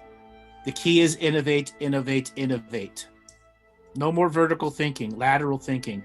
That's how you play the field. In this economy, if you don't have lateral thinking, you are just waiting to be bankrupt. Okay, you're just waiting. So right now we have a lot of very educated people, some new people to the audience, and people that may not understand some of the other backgrounds that for many years David and I have been business coaches, helping people at the high level of business and people starting their business. So we have a tremendous amount of experience. David coming from his fixer background, I'm coming from my background, and we have found a unique way to mesh our innovative ideas. And one of the things that we can do is help you get into that innovative state that is still part of your spirituality, still a part of your self-mastery. Because business, unfortunately, for a lot of spiritual people, is toxic for them. And it's so toxic they can't even think about marketing or business plans or emails because they just want to be spiritual. If you just want to be spiritual, don't go into business. I see no difference in engaging in business than it is engaging in the war of your own self. Beautifully put. So you could be the cowardly lion or you could be the courageous lion in this situation that's in front of you. And for those of you who have issues with business and making money, you got to roar like the courageous lion at that and send those self-created demons back to the astral realms. Think of all those people who are waiting for you to step up and be courageous and to show them you've got something that is a product that has value to people. I'm going to say something to you. Money solves a lot of shit. It does. And it solves a lot of spiritual problems. It may not create happiness, but it will create flow.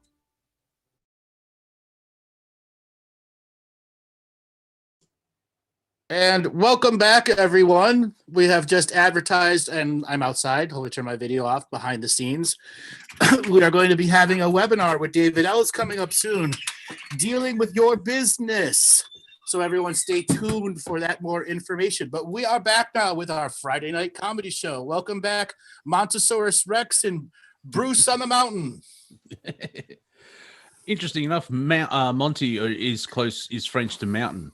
So I looked up what Monty means. It means man for the mountain, and Dean means teacher. So I'm teacher for the mountain. There's the Hotel Del Rey. Yeah. Robert's a bit interested. It's the Facebook page. I like to stay on it.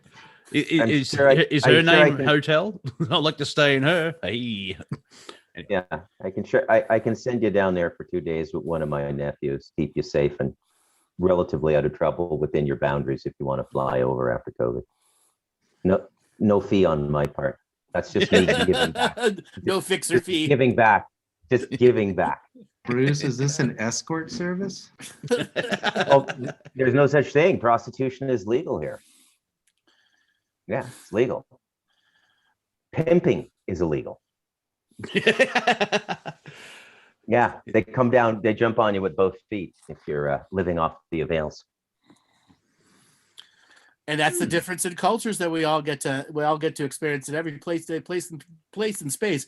You go to Amsterdam, they have the red light district there. It's like McDonald's drive-through there. Yeah.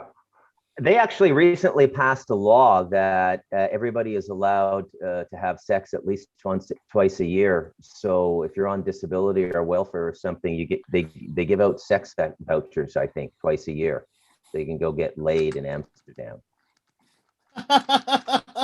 Amazing. I can see the benefit of that release of tension. What's the religious base of Australia? So America, I would say, is largely the Puritans founded it, right? And the Jesuits in Canada, obviously, those sneaky French bastards. But what is it in Australia? I started out as a basic Christian. I'm not sure what sect because the British basically came in and said, "This is ours," and slowly tried to wipe out the Aboriginal shamanistic tribes. I think 3% of the population are First Nations. So that's what I like making a joke of, like, yeah, the British people, the British suck because they couldn't do it properly. Same with New Zealand. The good thing about New Zealand is the Maoris stopped the British and they've gone, here, maybe we should talk to them. Because, if you've seen, Maori people are beautiful until you upset them, then they'll beat the living shit out of you. But they're very hard to upset as well at the same time. So they're mostly bouncers here in Australia. But the thing is, because we had the gold rush, where there was a global gold rush around 1850, the 1850s, like the 49ers in San Francisco. Around about the same time, gold was discovered in Victoria and places around Australia. And so we've got a large Chinese community here for over nearly a century and a half. It's just in the last 20 years we've just got the bad type, which don't learn languages and everything else like that. So they were pushing I think in the 90s they were trying to go for that. We're a multicultural society, and then someone got a bit thingy about it and said, oh, multicultural doesn't work. And it's like, well, it does, but being Canadian, American and Australian, it's an idea, if that makes sense. Because you accept anybody and you leave the bad parts of your culture and your existence and bring the good stuff, like just in food, Indian, Chinese, Greek, everyone, main staples of diet, where pizza, souvlaki, having a curry, like even in the UK, the curry and stuff like that. It's just funny when the far left progressives like, oh, you're racist. It's like, I'm sorry, what? How? It's most of us, most humans are nice, and if government doesn't rile up the society, we all get along quite well. And it's fascinating where instead of people try and divide us because we're different, but on the base level, most people enjoy the differences, because you learn, like, I mean, you've traveled the world where you've lived in different parts of the country, around the globe. How enjoying it is, like when you're in China, it's like, oh, this is what they do. And you like the good bits, you find out the bad bits, you ignore the bad bit. You're in Costa Rica and it's like, oh, this is what they do. You've been in Canada, it's like, oh, this is what they do. I'm leaving. So it's religions here, but there's the Australian apathy, which is not a bad thing. It's just really hot most of the time, so we can't be asked. But you're religious, whatever, don't care. Unlike, say, the American society, which seems to be heavily religious in the background, because there's a lot of people like whatever, but they're still I think that's actually a really big lie. America is run by the Karens and Kens of religions who speak the loudest, but in fact are the least followed. There are plenty of alternative religions that aren't Christian here that far outweigh the public Christian people that have their television shows, that have the this and have the that. Unfortunately, the Christians never want to admit that they're really the third to fourth rate religion in the world when it comes to followers. Yes, the Simpson episode did it perfectly, where I think it was Krusty the Clown, but the line that I remember is Reverend Lovejoy was going, like, be it Christian, Jew, or other, and he points to Apu. He's like, hey, I'm Hindu. There's 200 million of us. Oh, that's just super. It's fascinating where white people are evil, and what's the percentage of Caucasians on the planet? It's like 7% or something like that. You've got India. If there's 7 billion and you have one person per billion, one's Indian, one's Chinese, and then you've got the mixture, and the Caucasians are really, really small. It's create an enemy and blame them. It's like how apparently, like, Bruce, you're part of the conspiracy world, being on Revolution Radio. Aren't you tired of hearing about the Jews? It's like, really? It's getting a little tired, Yeah. It's how can in the world of nefarious global commerce, they're fishmongers, Exactly. Yeah. Yeah, but that is that there. I think the rabbis laid a little magic into it, so that if you take a step into it, you end up in a kind of madness, and you're in this hall of mirrors the whole time. And Well, I call them fake yeah. Jews. It's a small group of people that infiltrated them, and they call themselves Jewish, but they're not. And it reminds me of Donald Trump. We have fake news, fake Jews. And there's only 20 million people, and it depends on the point of view. Where how can 20 million people affect the world so much? But it's so the dark entities have integrated, like they did the same thing with Freemasons everywhere. It's that they're just using the even David Icke's changed his tune in his latest book, where his book, because he's called anti-Semite, because he points out there are Jewish people. He didn't say the Jewish people. And now with his book, he wants the Jewish people to read it to find out how they're being used as a punching bag and a fall guy. Yeah, I think the alternative community needs to get over that. But the thing is, in the alternative community now, people have done one research cycle for 3 or 4 years, and they're trying to milk that economy for as long as possible. They can't grow. They can't dynamically look at what's going on and talk to people about the socio-political spiritual reality on stuck in that groove. It seems to be particularly virulent now at Revolution Radio. It is at 5 levels of virulency. It comes and goes. One of the reasons I had to leave that station was exactly because of that. It just reached a point I'm like, I can't keep my audience there. Yeah. Well, the other thing is, in the last year, as we're going back to whatever's happening energetically with the planet in the solar system, and I think it is the placement of the galaxy in the solar system where it's moving. There's that energy sort of like, well, what's all this about?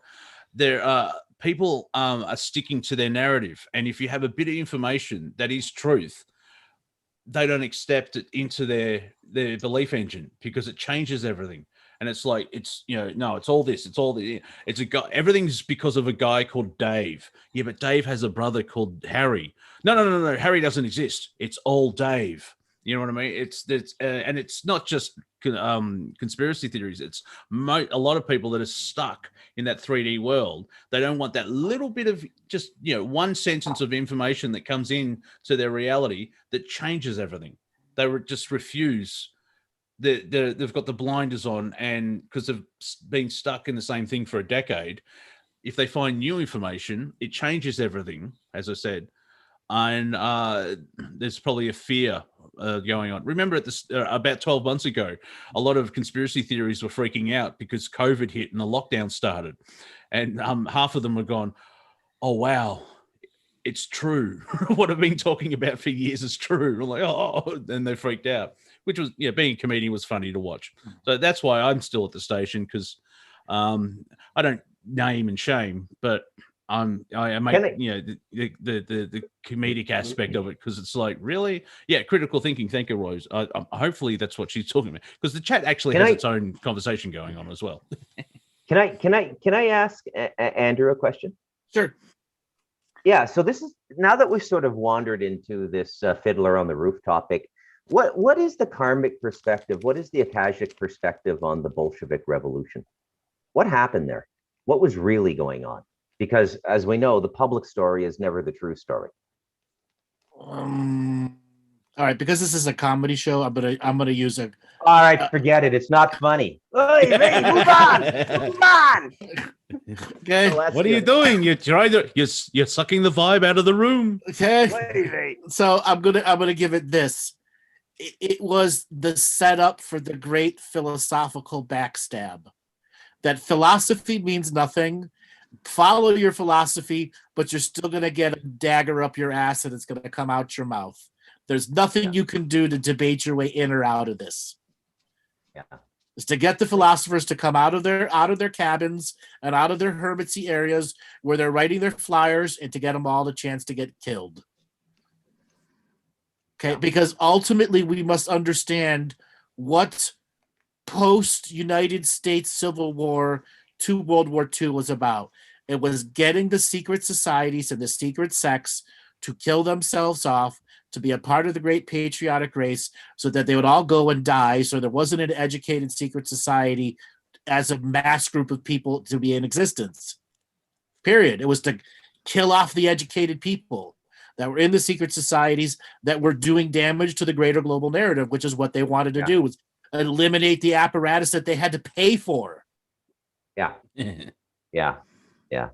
So it's the same thing over in China. I've read a lot more about that because I became fascinated with the topic when I was living in Taiwan, Mao's revolution and Chiang Kai-shek coming over to Taiwan and everything. And then I read this incredible book by a Buddhist master in the early 90s called Bones of the Master, about this American Mahayana Buddhist master who returned to China to find his master's bones in a cave and bury them. And he had a co-writer, and they incidentally tell the whole story of the Cold War. If you had monk's robes on, you got killed. If you wore glasses, you got killed in Mao's revolution. Hey, he can read, kill him. You know, it's just amazing. And it falls directly in line with what you just said, Andrew, which is why I bring it up. They call that continuity in conversation. Well, the thing is, when you can cut out 2 generations of educated people, Monty. what happens to the 3rd generation? Well, they don't know. They're making mud pies with their feces. Exactly. They easily fall to whatever truths you want to tell them. Yeah. Yeah, absolutely. And in World War I and World War II, they wiped out 3 generations of educated people. Yeah. And then the 4th and the 5th generation, guess what happened to them? They had to deal with the horrors of people coming home from war. Yeah. Yeah, all that trauma. And even before World War II, which from the West point of view, it started in 1939, but from the East point of view, started, I think Japan went into China in 1936. 32. Yeah, even 32. Yeah. And that was at the end or around you had the Great Depression, which was the first body blow, having that trauma and everything else like that. And then you go into war, and that's why the 50s was so weird, where it's like, no, everything's right, but they suppressed a lot of the trauma, and so you had all that darkness coming out in the 50s, and then in the 60s they kind of broke through, and peace, love, and mung beans, and then by the end of it, it's like, oh, this is really dark as well, and then everyone got high in the 70s. Yeah. Well, the other thing is the amount of people that died in World War I, World War II, and then the amount of people that died in the humanitarian crisis post-World War II is what populated the cities with massive amounts of communities of ghosts. Ghosts have been living in, like, London has ghosts going back tens of thousands of years. So does Paris, all those major European cities. But you just added millions of more dead people from all over the countries, which you had this mass population of ghosts, which then became the infrastructure of energetic harvesting. That was run by a technological system, not an esoteric system.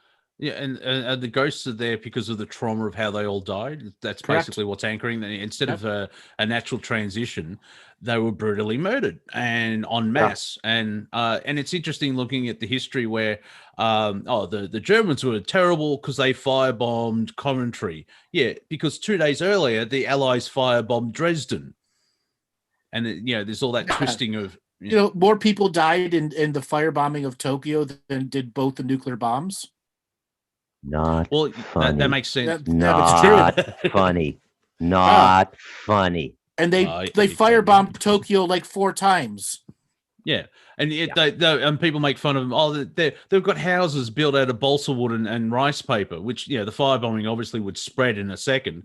That's because they live in an earthquake zone. It's so much easier to build with balsa wood and rice paper. And when it falls over, you may get a paper cut.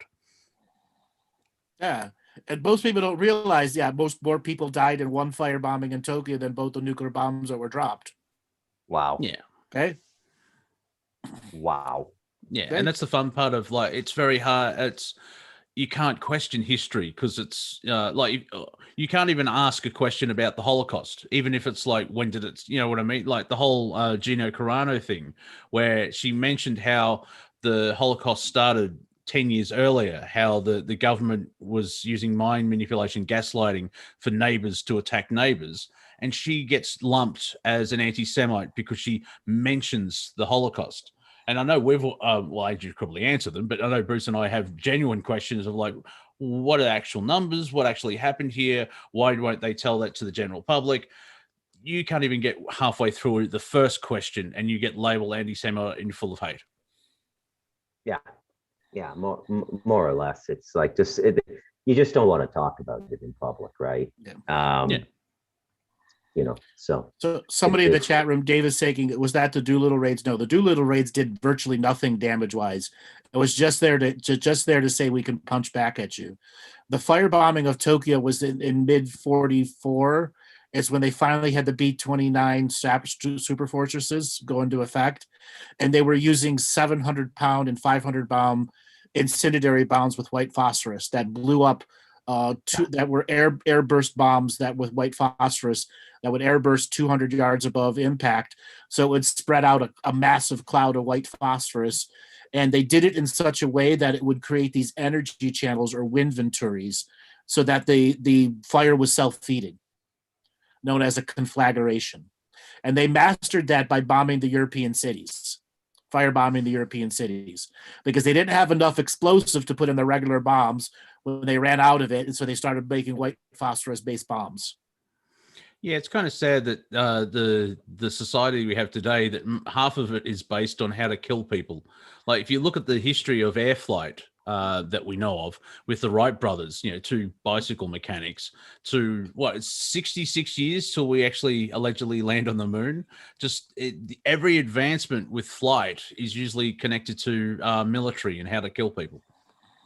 Yeah. Well, most of our invention comes out of the military. Funding. That's what gets the funding. Yeah, well, like videotape was invented because film was expensive. And I think, didn't they have videotape for military, like for the aircraft in Vietnam in the 60s? No, they had videotape at the end of World War II. There you go. And did they have fax machines in the 50s? Because they had fax machines in World War II. Yeah. Okay. So now, I sort of be hesitant because, timelines and Mandela effect, but there's so much. There's a saying that if you see something in the movies, the military's had it for 5 years already. 50. Oh, at 50, least, yeah. So at least. And is that just an element of control of keeping the general public in a certain state of flux because they've made all these advancements and then it takes decades for it to leak out? Can I go with that one? Go ahead. Yeah. Okay, so it begins with the technology, and the migration from the private to the public or from the military to the public is always a crafted story. So Bill Gates didn't do as much as we think he did. I don't think Zuckerberg can code HTML. I've heard he cannot code, right?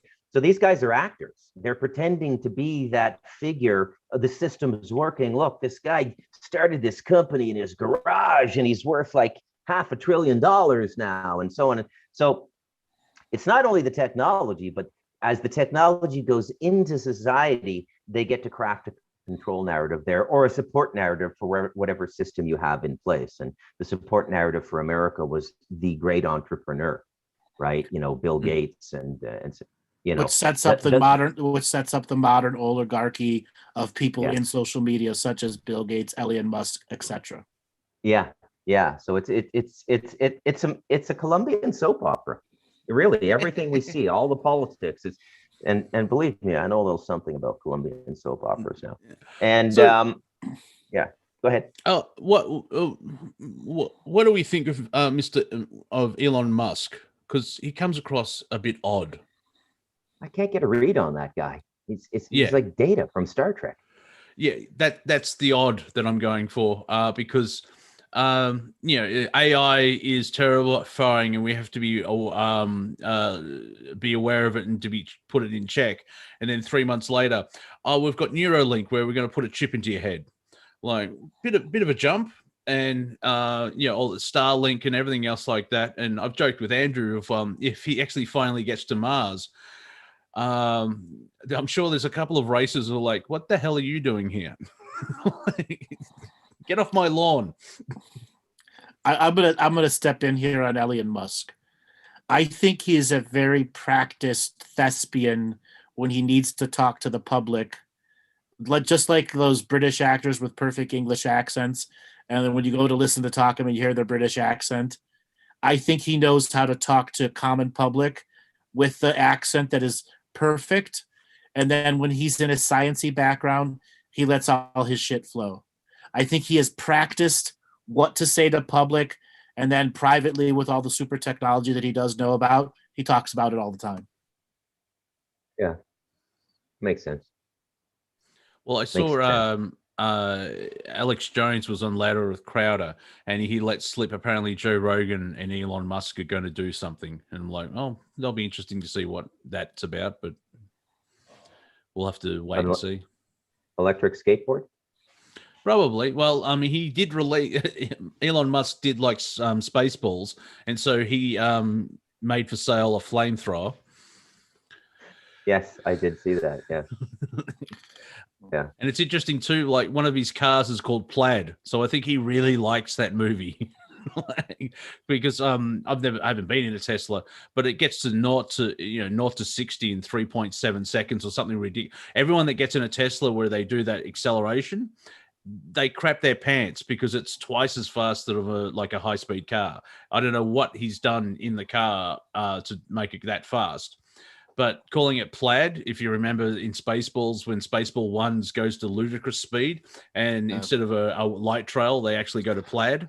Yes, they go to Plaid. Oh my God, they've gone to Plaid. We've overshot them by a week. More of a Blazing Saddles man myself. Oh, yes. I actually shared a meme that there's a 2021 edit of Blazing Saddles. It's going to be shown between 8 o'clock and 8:07. I saw that actually on your Facebook thread. Yeah, because that would make sense. It's the way that it's amazing that hasn't been cancelled. Like they're still trying to cancel. It's interesting when the younger generations discover Robert Downey Jr. was in a movie called Tropic Thunder. Yeah. Where he did blackface, and but the whole joke is about doing blackface. It's making fun of the stupidity of it. And what do you mean, we people? Yeah, it's like, what? I'm just a dude playing another dude. Robert Downey Jr. actually went on Joe Rogan for an hour and a half to promote one of his movies. And they talked about that, where he had some of his black friends going, that is hilarious. But a couple other black friends were like, really? But I think a lot of people, they understand the concept, and it wasn't to be disrespectful. It was making fun of the stupidity of it all. Oh, yeah. I didn't really get into that movie till about the third time I saw it. I saw it in the theater, and I thought I had a few yucks and everything, but I didn't realize how good it was. Like all of those characters were perfectly done. Yeah. Tom Cruise's producer, Nick Nolte as the phony writer. You got your heads. And Tom. I got respect for Tom Cruise for his acting abilities for that. I had to clarify that, not respect for Tom Cruise, but his acting abilities in it is like, oh wow. I found out what Joe Rogan and Elon Musk are going to do. Ooh. So Joe Rogan wants high-pressured gas thrusters to make the Roadster hover up to a meter, and he has agreed. Elon Musk said he has agreed to do that. Yeah, flying cars, yeah. No, hover cars. Yeah, okay. Hover cars. And then he accidentally dropped that they had a hover car edition for a military contract. Ooh, right. Full electric hover vehicle. One thing that did make me laugh from what Mr. Musk said is Joe asked him, so have you thought of going into aircraft? And he said, yes, I'm not doing it. My brain will hurt because it's doing everything else. It's like, no, just couldn't. So it's interesting. Question for Andrew. How much is he a pioneer, or is all of what he's doing is being allowed to happen? Well, as a CEO, he is definitely pioneering. Yeah. So I will say a good high percentage is definitely at the pioneer level. Most CEOs aren't involved into the actual production, technology, science the way he is. Yes. Yeah. He's very hands-on. So hands-on that he's not really running the company like a CEO. But the thing is, he's running the company just fine. He is the richest man in the world, and his stock is doing just fine. Yeah. Okay. Is he the richest man in the world now? Yeah. He's what, $190 billion or something? Yeah. Yeah, I've got a joke about Bill Gates where it's like, he wants to help people and he could end poverty and he doesn't. Exactly. He could end poverty. He could end world hunger. Okay? But he won't. You know why? Because he knows his money would just go to corruption. I know you're all going to go, but he's evil. He's a baby raping lizard. It doesn't fucking matter. The whole point was he could end hunger, but he would already know it would go to corruption. Yeah. Yeah. It's basically, and that's why I mentioned, yesterday, everything's a time thing. Just getting out into the zeitgeist of we have to deal with corruption, just dropping that pebble into the pond and let it rippling out, and not and show, as Andrew, you pointed out, the media is showing the corruption. Like, it is verifiable. There's facts, there's white papers. It's like, you don't have to go to Alex Jones to see stuff now. I mean, Alex probably talked about it 6 years ago when he found out, but now it's like NBC and everything else like that. Oh, this person did this and this, and then nothing happens. And I guess that's part of the Q psyop, is where we'll just make it so outrageous that anything that looks like a conspiracy theory, people will just jump, oh, you're a Q-tard, you're insane. The trick is now is not to make it about politics, not political. It's like, well, Biden did that and Trump did this. It's just label it as government instead of going with the political parties. Yeah. And that by just dropping, well, we need to work on the corruption. I remember Andrew actually saying, if the corruption dropped down by 10%, we'll probably have a pretty good world. The thing is, it's gone too far in one direction. There's no balance. Like, Bruce, you've told the story about how the corruption in Costa Rica is humming along quite nicely. Yep. Yeah, it's easier to do business just paying the guy than to actually go through the official paperwork and all that sort of stuff. Same thing in Taiwan. It's right in your face in Chinese culture. Right in your face. It's better to pay pay the bribery than the bureaucracy. Yeah, less red tape. Yeah. And where does that term come from? And yeah, that's an excellent question, man. Red tape. I'll Google it. Okay, I'm wondering if there's a red ribbon around folders or something, because it's like, we're all creative people. It's like, what's red tape? Yeah, what red tape? What are you talking about? Okay, here it is. It's generally believed that the original term with the Spanish administration of King Charles V of Spain and Holy Roman Empire in the early 18th century, who started to use red tape in an effort to modernize the administration that was running his vast empire. And it shows a book with a piece of red tape over it. Yeah, okay. All right. Yeah, so it's forms of bureaucracy and Sorry to break the flow there. It's like, what the hell is red tape? Yeah. Did you guys ever did the board game Trivial Pursuit ever make it big in the US? Yes, it was giant.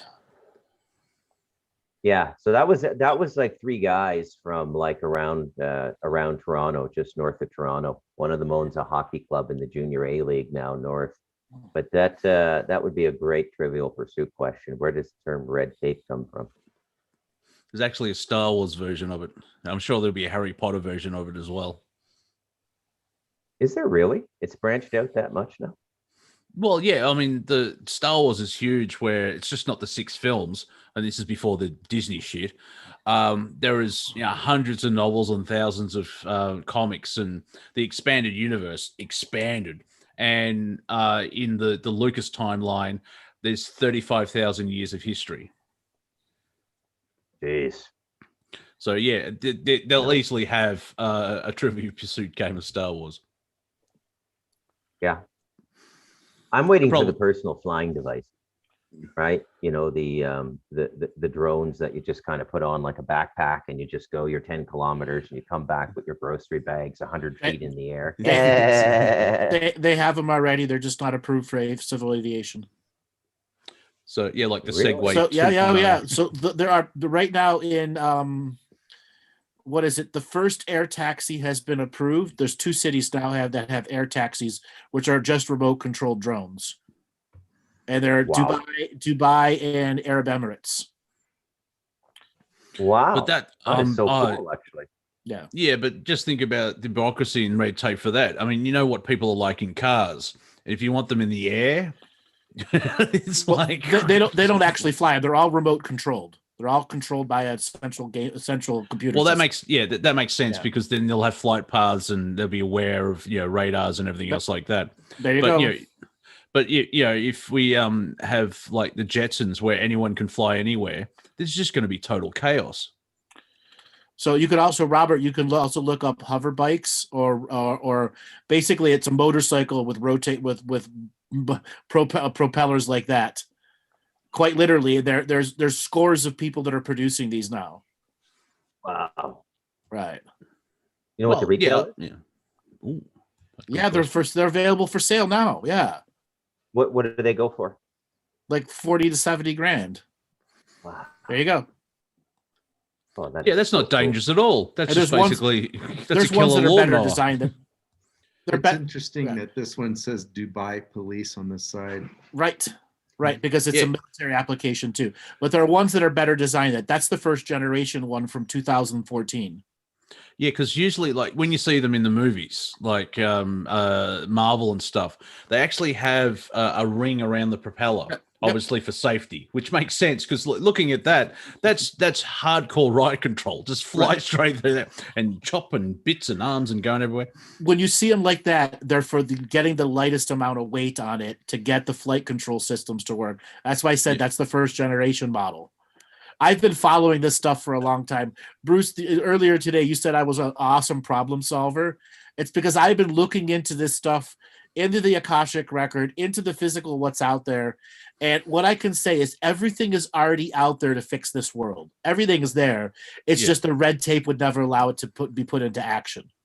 Did you see the video of a Chinese inventor who actually can take a plastic bottle and revert it back to oil or fuel? Yes. Yeah, diesel. Yeah, it's a machine. You can buy that machine, and there's a couple guys who do that in Costa Rica. You take your plastic bottles to them, and then they sell diesel. And now, I'm thinking of business opportunity. There's that massive plastic island in the Northern Pacific. Yeah. Just mine that. I mean, I want to rope it all together and put all the elites on it. That'll do it already. Yeah, but my theory is to take the elite idiots and put them on that island and film it because it'll be Lord of the Flies in about 3 minutes. And it's like, I don't think there's any karma involved with that because they're attacking each other. But you do a Truman Show type thing, and can you imagine Dan Rather and Bill Clinton fighting over a banana? No. Oh, okay. Try. Maybe it's because nobody fights over bananas over here, Monty. Yeah, but if you're on a plastic island in the Northern Pacific and food's scarce, so, I haven't seen Lord of the Flies, but I had the mountain version of Uber Eats come over today. His name's Tino, and he walks up the hill with a big arm of Plutano. So hey, I was going to say, is the donkey registered? Robert, can you bring up some of those other air taxi videos, images, or the hover bikes? It's going a bit Blade Runner, isn't it? That's $6 to Plutano. At your local Whole Foods, that's about $50 worth of Plutano. Anyways, there's a guy in Germany that has designed one. I want to see if Robert can find it. So those are all okay. Yeah, keep going. All right, the one with right there, the one with the double round things in front and the back. That one right up. Yeah, right there. Yeah, the one above the speeder bike. Right. So that's a generation one. Go to the one above that, the white one above above that one. That's generation 2. Scroll down. All right, the one next with the red, the one next to the red one. There you go. Down. No. Down one, right one. Just to your right, one square. There you go.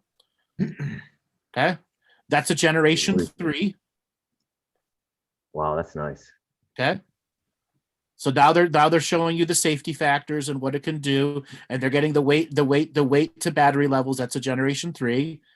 Let me see. Go back to the other thing and see if we can find a generation. Would that 4. one also be just? Could you use it on the ground, or is it only flying? Because I know it's got wheels, but It's got wheels just so you can move it around in your garage. Yeah, The wheels okay, don't yep. actually do anything. Yep, fair enough. Now, do they have to be in proximity to the ground? Like, can you go up 100 feet with these things? So some of them you can go up high, and other ones are what are called ground interference. What's the ground? There's a special terminology for the ground energy that creates the hover. Not ground resistance.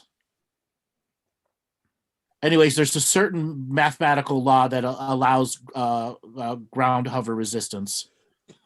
So this is all basically air-based. It's not magnetic field. No, those are all air-based. Correct. Those are all air-based. But still, I mean, that's the one that's featured. Ground interference. That's the term. Yeah, that's rather huge, but it makes sense. So the one with the propellers, those can go hundreds of feet into the air, and still act like a motorcycle in the air. They just have to make sure you don't fall off. That's how you strap to it. Wow, that is so cool. Yeah. All right. Now type in air taxi. So a knock-on effect of this is actually having something to protect your house if they fall out of the sky. You'll have either nets or something. Yeah, so these are generation 3s. Super long battery lives. Now, X that oversized image out and go back to the main page there. All right, down one, left one. Up one. Sorry. Not sure from which starting point. So where your mouse is right now, go to that image above it. So it's got an airplane with 2 long wings and 2 short wings. All right. This is an artist's interpretation of it, but there are other ones that are similar design to this, where they've got 6 propellers on each wing, and they have a hover time of like hundreds of hours on their batteries, and they're very small propellers. Like, this is an artist rendition. So if you go back out, we could actually see a real one. You can buy it for $37,000. Wow. I'm just going to wait for them to show up on Craigslist. They're not going to show. They're not. You have to direct order them. I mean, the second-hand market. They won't be. They won't have the second-hand market for quite some time. I assure you of that. Ooh. Anyway, so you got to find the ones with 2 long wings, 2 short wings, and they are instant vertical takeoff. They're the shortest frequency takeoff. Yeah, because in Marvel, they've got the Queen jets, where they can hover and I think they use the propellers to go up and down, but then they've got the jet to go forward. Well, the wings pivot on this one, and that's what allows them to change attitude and forward motion. Yeah, thrust. Yeah. And you can see the government just salivating because they'll have to put in so much, who would want to be an aircraft controller now with everyone having one of those? Well, those are the new air taxis, and they're perfect. They're super high maneuverability to deal with high winds in cities like Chicago, which are super windy. So you're not flying them, even though they sell them. You can fly them too, but they're the new things to replace air taxis. Man, that's incredible. You could make a fortune picking people up at the San Juan International Airport in San Jose and driving them to flying them to wherever their house is in Costa Rica. Yeah, just to figure out who do you bribe to let that business go in. I'll find him, Andrew. Don't worry, I'll find him. All right. He's probably at the Del Rey right now. I just have to ask around. Exactly. We got a business. Let's go start a GoFundMe campaign. Yeah, fly Uber. Yeah, that's our new slogan. Fly Uber, because Uber's just for short hops, and because you go up and over. Yeah, and the range on those things is like super super long range too. So what about when I the build batteries? yeah. I'm hearing these bad things about like lithium mining now. Is that just new urban lore, or is there I mean there is an energy to these things, right? There is an economy from the ground up with the precious minerals and all that stuff. One of the biggest lithium deposits there. Well, the biggest lithium deposit in the world now is just north of Mexico City. And it's right now it's the Zapatilla gangs cartels that are stopping it from being mined right now. Well, yeah, Elon Musk said that he gets most of his lithium from Australia at the moment. Right. What's left of it? Because iPhones 1s and 2s that switched to lithium ion batteries used up a lot of that resource. Yeah. Cool, man. So cool. There's what do a I huge, know? I got a horse. So there's a huge market on converting electric golf carts back to gas engines and keeping their batteries and having an electric gas vehicle that self-charges itself. Now there's a huge community on golf cart conversions that are out there. And once again, bureaucratic red tape will never allow people to convert and do that to normal driving vehicles. But if there was ever a dystopian society, there's so much freaking golf carts out there that you can run. One golf cart can get like 45 to 55 miles per gallon because it's only like a 3-cylinder, very, very low 45 horsepower, but high fuel efficiency. And then it charges its own batteries. Yeah. Okay. And again, innovation isn't being allowed. Innovation is just not being allowed. For economic, to maintain the control of the present economy, the present energy system, everything, or is there any other reasons?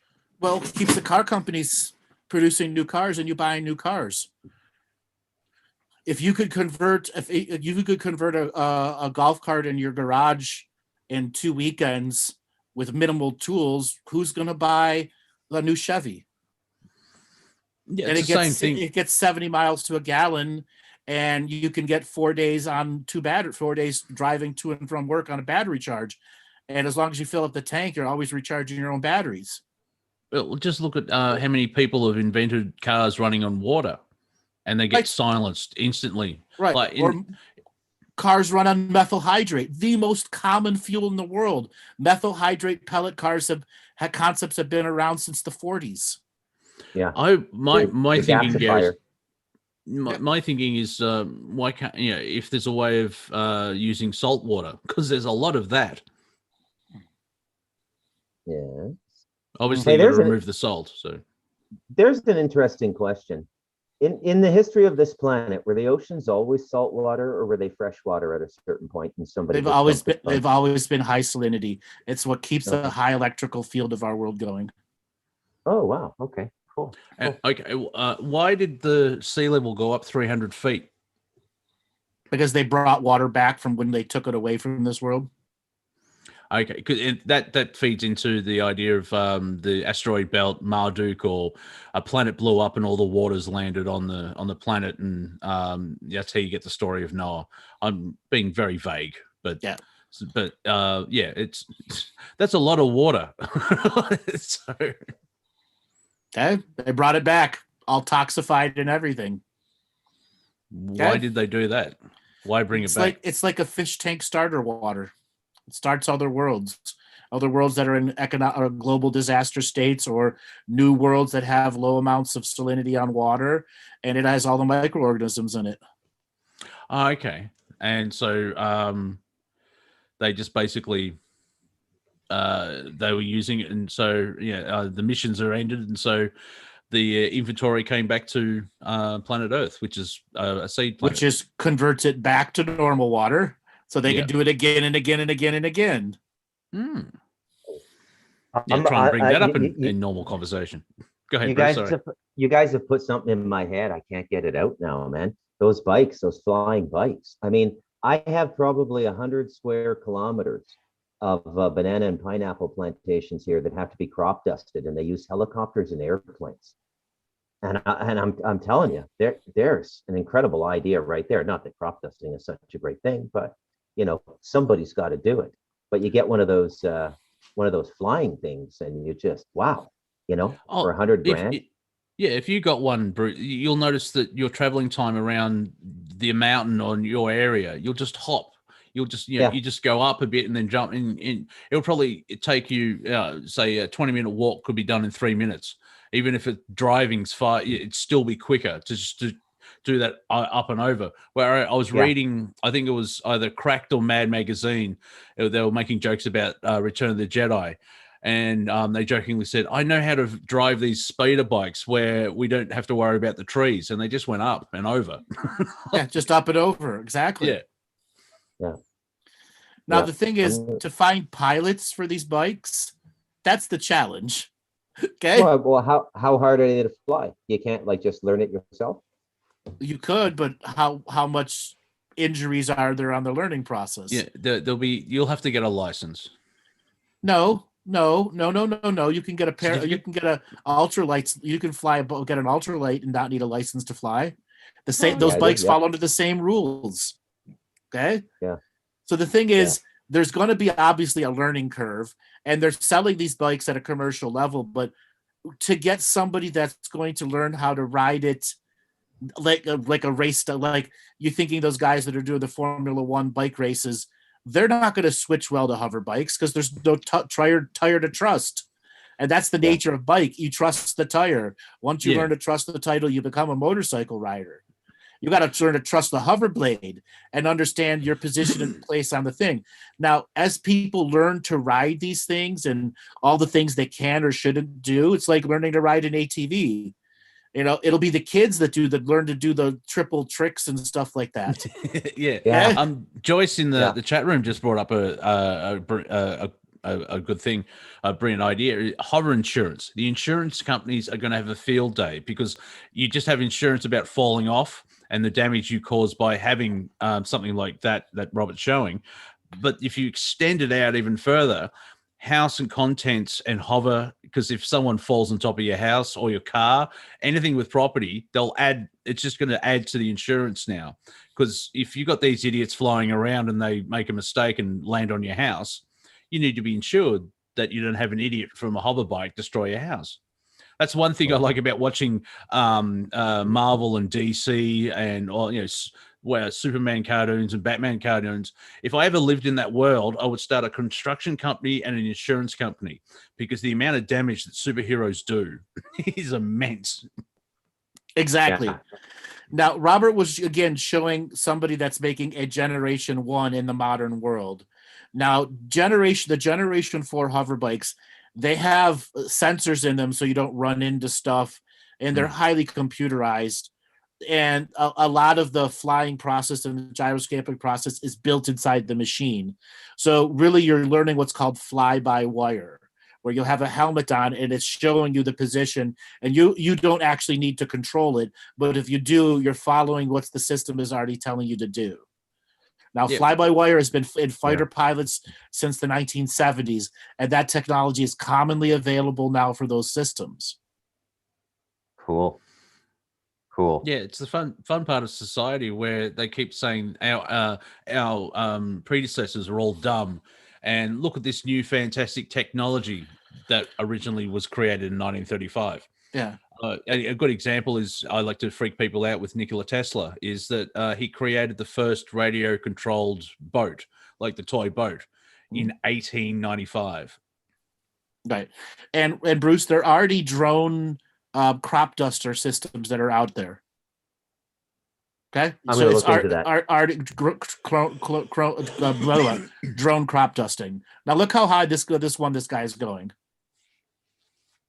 Okay? Yeah. How would your indigenous people deal with that? Oh, I know. He lived. He lived. There's no chopped off arm there. Yeah, that was like a Russian floor routine in gymnastics at the Olympics that would get you suicided when you got back to Moscow. That was a bad landing. Oh, can you imagine the technologies of airbags now? So yeah, if you're crashing, then they get deployed, and you're encompassed with either foam or an airbag or something like fun times. No, that's super cool. personal flight is a big thing, right? The freedom you're going to have when personal flight comes in. So I have this idea that a lot of the technology that's going to come out in the next generation is all going to be about decentralization.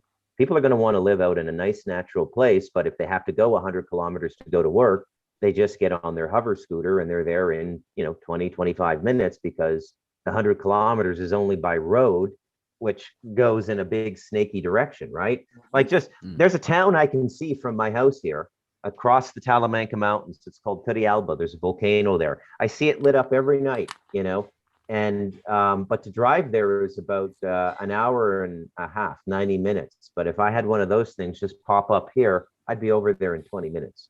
Yeah, but those bikes are flying at about 170 miles an hour, so you'd actually be there in about 6 minutes. Holy cow! So you'd have to get really, really accustomed to that level of speed too, right? Mm-hmm. And then understand crosswind.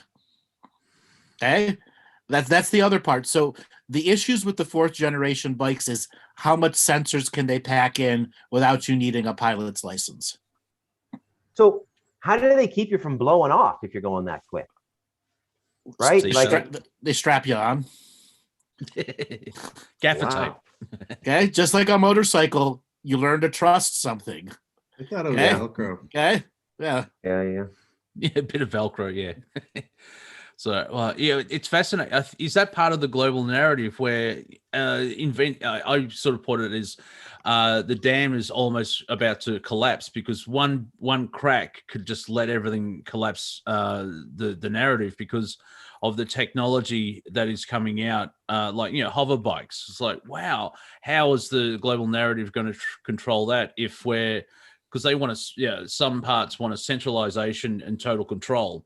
But then you have stuff like this where it's, well, even like collecting rainwater. Some places on the planet, it's illegal to. Other places you need a license. And other places you just put a bucket outside when it rains. And so if you want that control, how are they going to control that freedom that technology is allowing us? Yeah, prison breaks. Hover bikes and prison breaks. Yeah. Oh yeah. You think the cartels couldn't afford a few of those? Hey, Robert, can you go to Google and type in Beast Electric 4x4 off-road vehicle? Yeah, this is getting up my alley now. This for you in the mountains and anybody out there, this is again another next generation brainy thought. Yeah. Well, actually, who said it? Casey in chat, yeah. And the prison dome is born's like, yeah, let's invest in domes. So So it's it's the top left one right there. Ooh, well that looks like a razor scooter on steroids. It is. If you could find a way to play the video that we wouldn't get a freaking copyright hit, that would be awesome. Wow, that looks pretty cool. All right, it is a full electric off-road, high-powered bike that has off-road. It has trailers that go with it, and it could very easily have some very high-level commercial values to it. Wow, that's incredible, man. And some of those photos too. That, please, Robert. Mm-hmm. People have already invented this stuff. It's out there already. I gotta quit writing. This is ridiculous. No, you got to write more books and buy more shit. Got to get those militarized off-road golf carts. Yeah. No, that's incredible. A 4x4 scooter, stand-up scooter. That has a tow behind trailer. What kind of weight are we talking here? Quite a bit. There you go. The military uses it. God. Yeah, it's a Segway on crack. Yeah. Wow.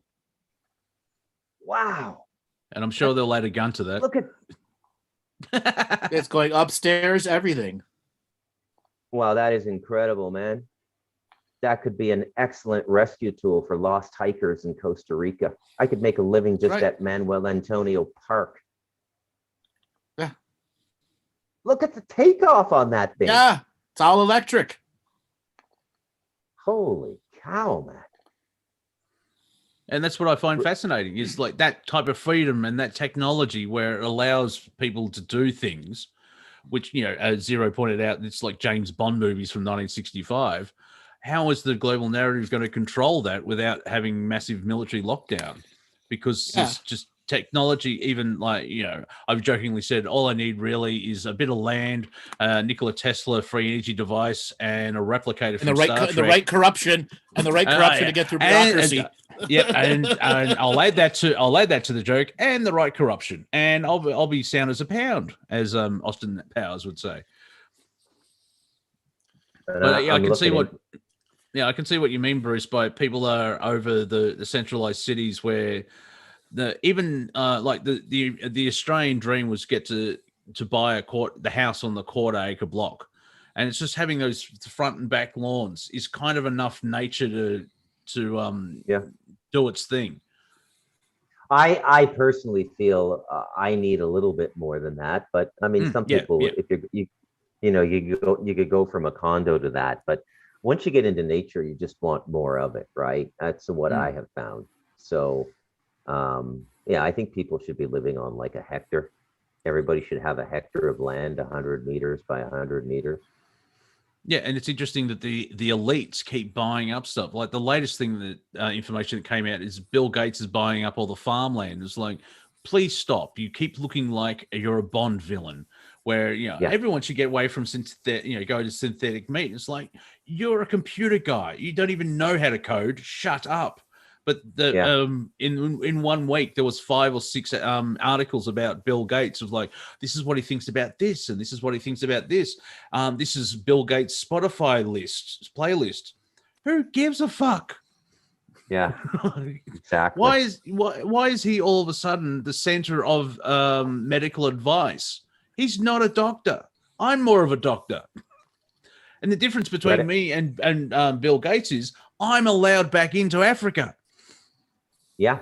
We're living in a confederacy of dunces, man. Greta Thunberg and Bill Gates and Klaus Schwab. And it's just a confederacy of dunces, man. It's just you're just better off going it alone at this point if that's what's leading you.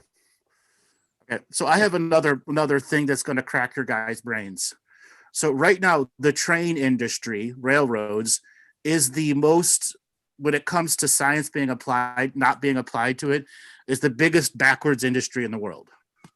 Yes. Like, if I may very quickly, can you talk about the bullet trains in Japan? Because some of that stuff is fascinating, where you've got shock absorbers obviously up and down, but because the train travels so fast to get speed wobbles, they've created shock absorbers so it doesn't wobble. Side-to-side wobble, exactly. Yeah. And the same thing is that it's the whole network is connected to the earthquake system. And so when an earthquake is detected, it stops the train. Well, they've proven that trains should have taken over the entire technological industry and mass transit industry 50 years ago, 70 years ago. Yeah. But the railroads are the dumbest people in the world. Yeah. Yeah, well, actually, it isn't about them redoing track. That's garbage. That's absolute garbage. Okay, their existing track could be modified for very cheap. Okay. Yes. My family's big into transport, and they've worked for railways and tramways and buses and everything else like that. And the problem is red tape and corruption. It's the politicians in charge of these things. It's like, why did you build, maybe build a railway station with toilets? Just putting it out there. Humans go to the toilet. However, it's all about numbers. And I mean, what has gone wrong with architecture? I would like a human to design something, because it's always arty and it looks good, but it's totally no functionality at all. Instead of having, well, humans need to get from point A to point B. So let's put in a path that has point G, J, and everything else, It's because most governments do it by the lowest bid. That have to choose the lowest bid. And therefore the lowest bid doesn't have a toilet. Yeah, well, the station I used to live near, the actual toilets is in the nearby shopping center mall, and it was a 10-minute walk from the platform to the toilet, which is very handy. Very 10-minute walk. Yeah. But that's close enough. It's like, shut up. Here's an example, Bruce. You live in the Talamanca Mountains, and you probably have, a 6 to 8% grade? Your mountain road. You there, Bruce? He may not be wearing his headphones. Okay, so anyways, he probably has a grade. Now everyone's seen the snow air transport things that they do, where you're on a big air trolley, on a big long giant metal wire. Oh yeah, the not cable cars, but yeah, the cable. They're technically cable cars. That is the simplest technology in the world, and every major city should have their own air trolley railroad system. All right. Mm-hmm. It's the most simplest of wire technology in the world, and it should be on mass transit for all cities. Mm-hmm. I think Toronto has one of the best public transport systems in the world because it's every 10 minutes. If you miss something, it's enough time. Like if you miss something, you just wait 10 minutes. And they do it. I think it's 24 hours as well. But the other cities just like, oh, no, whatever. And they try to make Melbourne into a 24-hour city, but the public transport shuts down between 1 and 4 a.m. And it starts shutting down 2 hours earlier. Yeah. I think the thing you're thinking about in Toronto is they still have a big electric rail system, right? Yeah. So we have streetcars like Louisiana, and does San Francisco still have them? They've got cable cars. They've got them there, yes, but they're wired. They're wired from high. Yeah. So Bruce, what is the grade in your mountain? What's the general road grade? 6%, 8%? Yeah, for most of it, there's parts of it you can get to where it's probably about 15. And you're talking like what hundreds of millions of dollars to pave it, right? Oh no, God, it's only 7 kilometers. We could probably we could probably get it paved for I don't know what. It would be the tens of millions.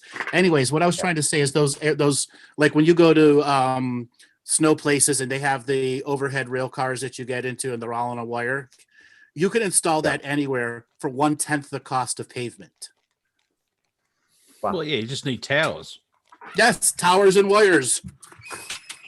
Okay. Yeah, there you go. 1/10 the cost.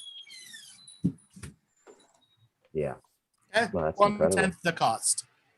This should be, every city should have incorporated this by the mid-60s. Yeah, and they don't have to be that small. You can have bigger ones, or you can have interlocking type things. Yep. And they're called air trams. Yeah. Like here in Melbourne, we've got a really big railway system. It's still 100 years old, and so it's not 100% correctly, but they're building a massive tunnel underneath the city called the Metro Tunnel. Melbourne is one of the, I think it's the only major city in the world that does not have a rail link to the international airport. That's how fun government is. We should do this. We should do, it's 2021 and we still don't have a rail link. The only public transport is buses to our international airport. Yay. Yeah, but funny you should bring that up because Toronto just dealt with that a couple of years ago. They finally got a direct train to Pearson Airport, but it took decades. And so it connects the train station, Union Station, which is like the center of Toronto down by Lake Ontario. And you go directly from there to Pearson Airport. And it's a little pricey. It's like $30, but if you're 2 or 3 people, you'd be better off to get an Uber or something. But yeah, we just finally got around to that. But that was one of the things City Council was kicking around for, like, it must have been a few decades, just a talking point. Hey, how about that train line to the airport? Yeah, and it's always more expensive. Like, you've got your general system use for a ticket, would say it's $4 as an example. But the airport, it's $16. And it's like there's such a money-making enterprise, whereas I just want to travel to India or New York or London. But I think, it's 10 years ago now, 50 years ago, however, you still have to pay departure tax because you're leaving the country. So you have to pay. Sorry, I started a business 12 months ago, and the first thing I found out was like, oh, the government will take 37% of what you earn for taxes. It was like a third. What the fuck do I need to? Fuck this. I do. I'm lazy. So Did you is that the corporate tax rate in Australia? 37%. I'm not sure if it's corporate's probably slightly different, but as a sole business owner, if you earn over 35,000 or 37,000, it's roughly about 36%. I could be wrong, but that's from my memory. Mm-hmm. Yeah, 37% taxing if you earn over. Yeah, it's I think 35,000 profit, then the tax kicks in. So it's basically, the government takes a third of your time and earning. And it leads towards the whole taxation is theft. And of course, people then say, well, taxes pay for things. It's like, yeah, but you still have a bank debt to central banks, which is fucking everyone. Yeah. So Australia and Canada, I think, are the two highest tax countries in the world.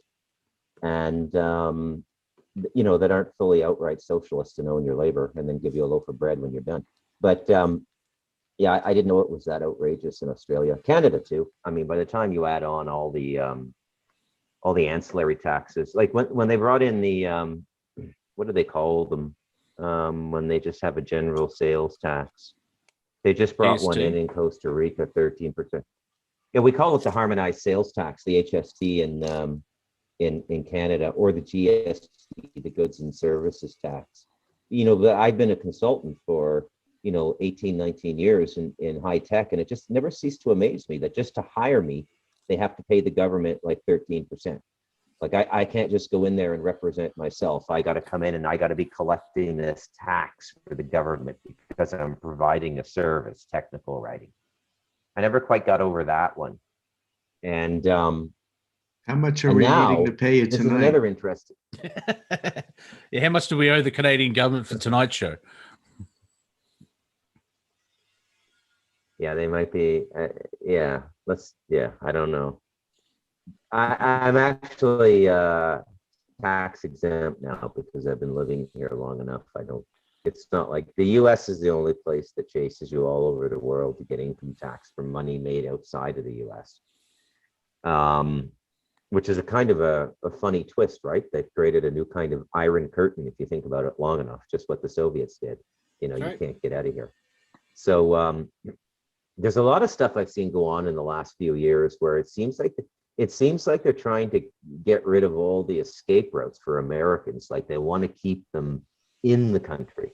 I mean, half of me thought when I kept hearing Trump talk about that wall, I'm not sure that's to keep people out, right?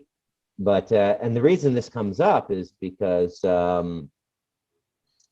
a lot of Americans that just want to throw in the towel and do something like I did and move to Costa Rica. But they passed a law a few years ago where if you owe more than 50,000, it's unbelievable. Is there a wicked flag or something? Because everybody is just like, I don't know. Well, you're very red and you're paused on the camera. There we go. So, but that makes sense. It's just really weird where there's a immigrant. It's funny where people hate immigrants because they're racist. It's like, well, no, they're against illegal immigrants because they're trespassers. It is so gratifying to see actual immigrants that made it to America, filled out forms and got their green card, and then Biden says, oh, we'll let everyone in. It's like, you fucking what? I just spent 4 years jumping through hoops and paying off everyone, and then Jose can walk across the fucking thing. Very sweary, and that's one thing that I spot is like, oh, he's racist because he's against immigrants. No, it's illegal immigrants. It's trespassing. Do you lock your house door? Oh, then clearly you're a racist. Think. Yeah. So yeah. I want to. So Go ahead.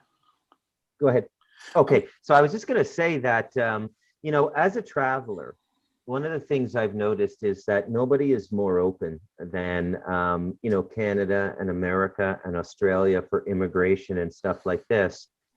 What happens when you do it in reverse, when you become an immigrant yourself and you leave your home country like Canada, like I did, you can find other countries to live in, but there's all kinds of special taxes and they make money off of you.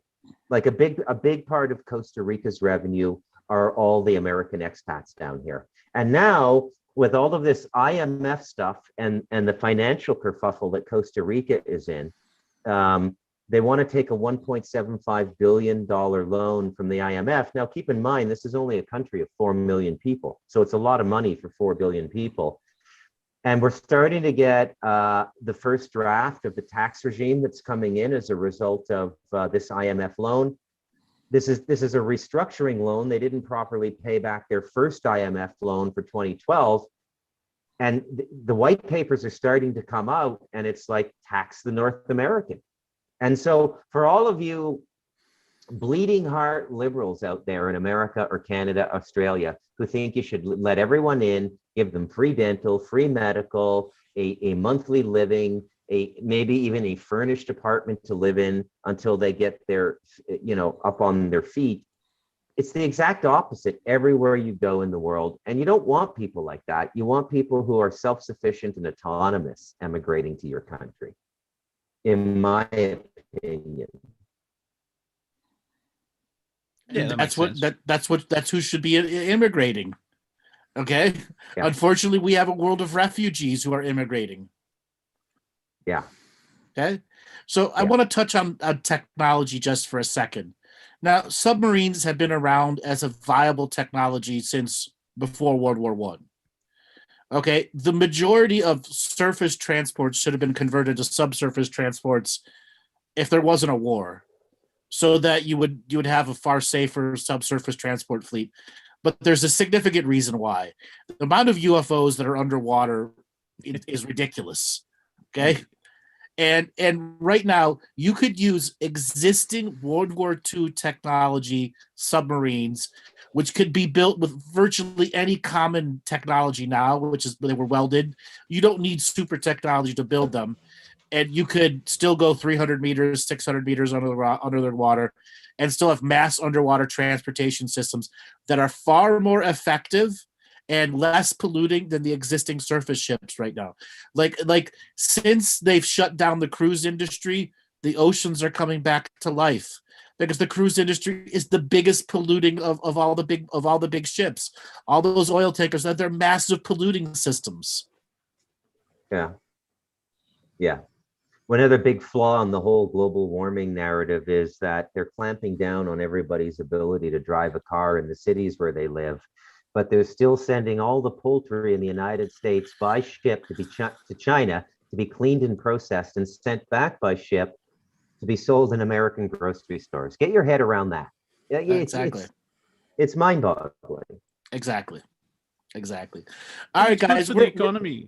We're at the end of the show. We've been going for almost 2 hours and 40 minutes. So, Monty, why don't you give a way for people to get a hold of you? I'm on YouTube as Wafer Thin Entertainment, on Twitter, which is a wonderful battleground and good for comedy, at Real Monty Dean, on Instagram at Monty.Dean, and on Facebook as Monty Dean #5. And I pop up on Andrew's shows when he lets me on. And I can be seen, and I can be seen at a local shopping center if I need to buy food. And Bruce, why don't you give yourself a plug? Yeah, so I got a few books up on Amazon. Bruce MacDonald, M-A-C capital D, the Scottish spelling, and have yourself a read. I wrote one about Stardust Ranch. I wrote another one about kind of the world as it is through the eyes of another gentleman who had a very interesting life. I have a bit of fiction up there too that got really well reviewed in Canada. And I do a radio show at Revolution Radio every morning from 10 to 12 Eastern Standard Time on Studio 8 called McDonald in the Morning. Sometimes I just talk, but a lot of the time what I do is I spend a week or two going through a book, talking about it, reading a little bit out of it. I choose really cool books too, like Gods of Eden by William Bramley or stuff like that, cult classics in the alternative world. And yeah, so it's a lot of fun. Other than that, I just live here. I'm a farmer, and I sell abaca. So if you need abaca, look it up, ABACA. I'm not going to try and describe it to you. You need abaca, you reach out. I also do a radio show which I keep forgetting about. It's an open roundtable on Revolution Radio at 2 a.m. Wednesday mornings Eastern Standard Time in the United States, called Planet Collingwood. So if you feel like you're still awake at that time and want some humor and watch me try and herd cats, that's where to go. And you guys know who I am. We will be back this coming Tuesday at 12 noon to 2 p.m. Eastern Time with Martina Grubmuller as we go deep into the universal mechanics of life. All right, Robert, take us away.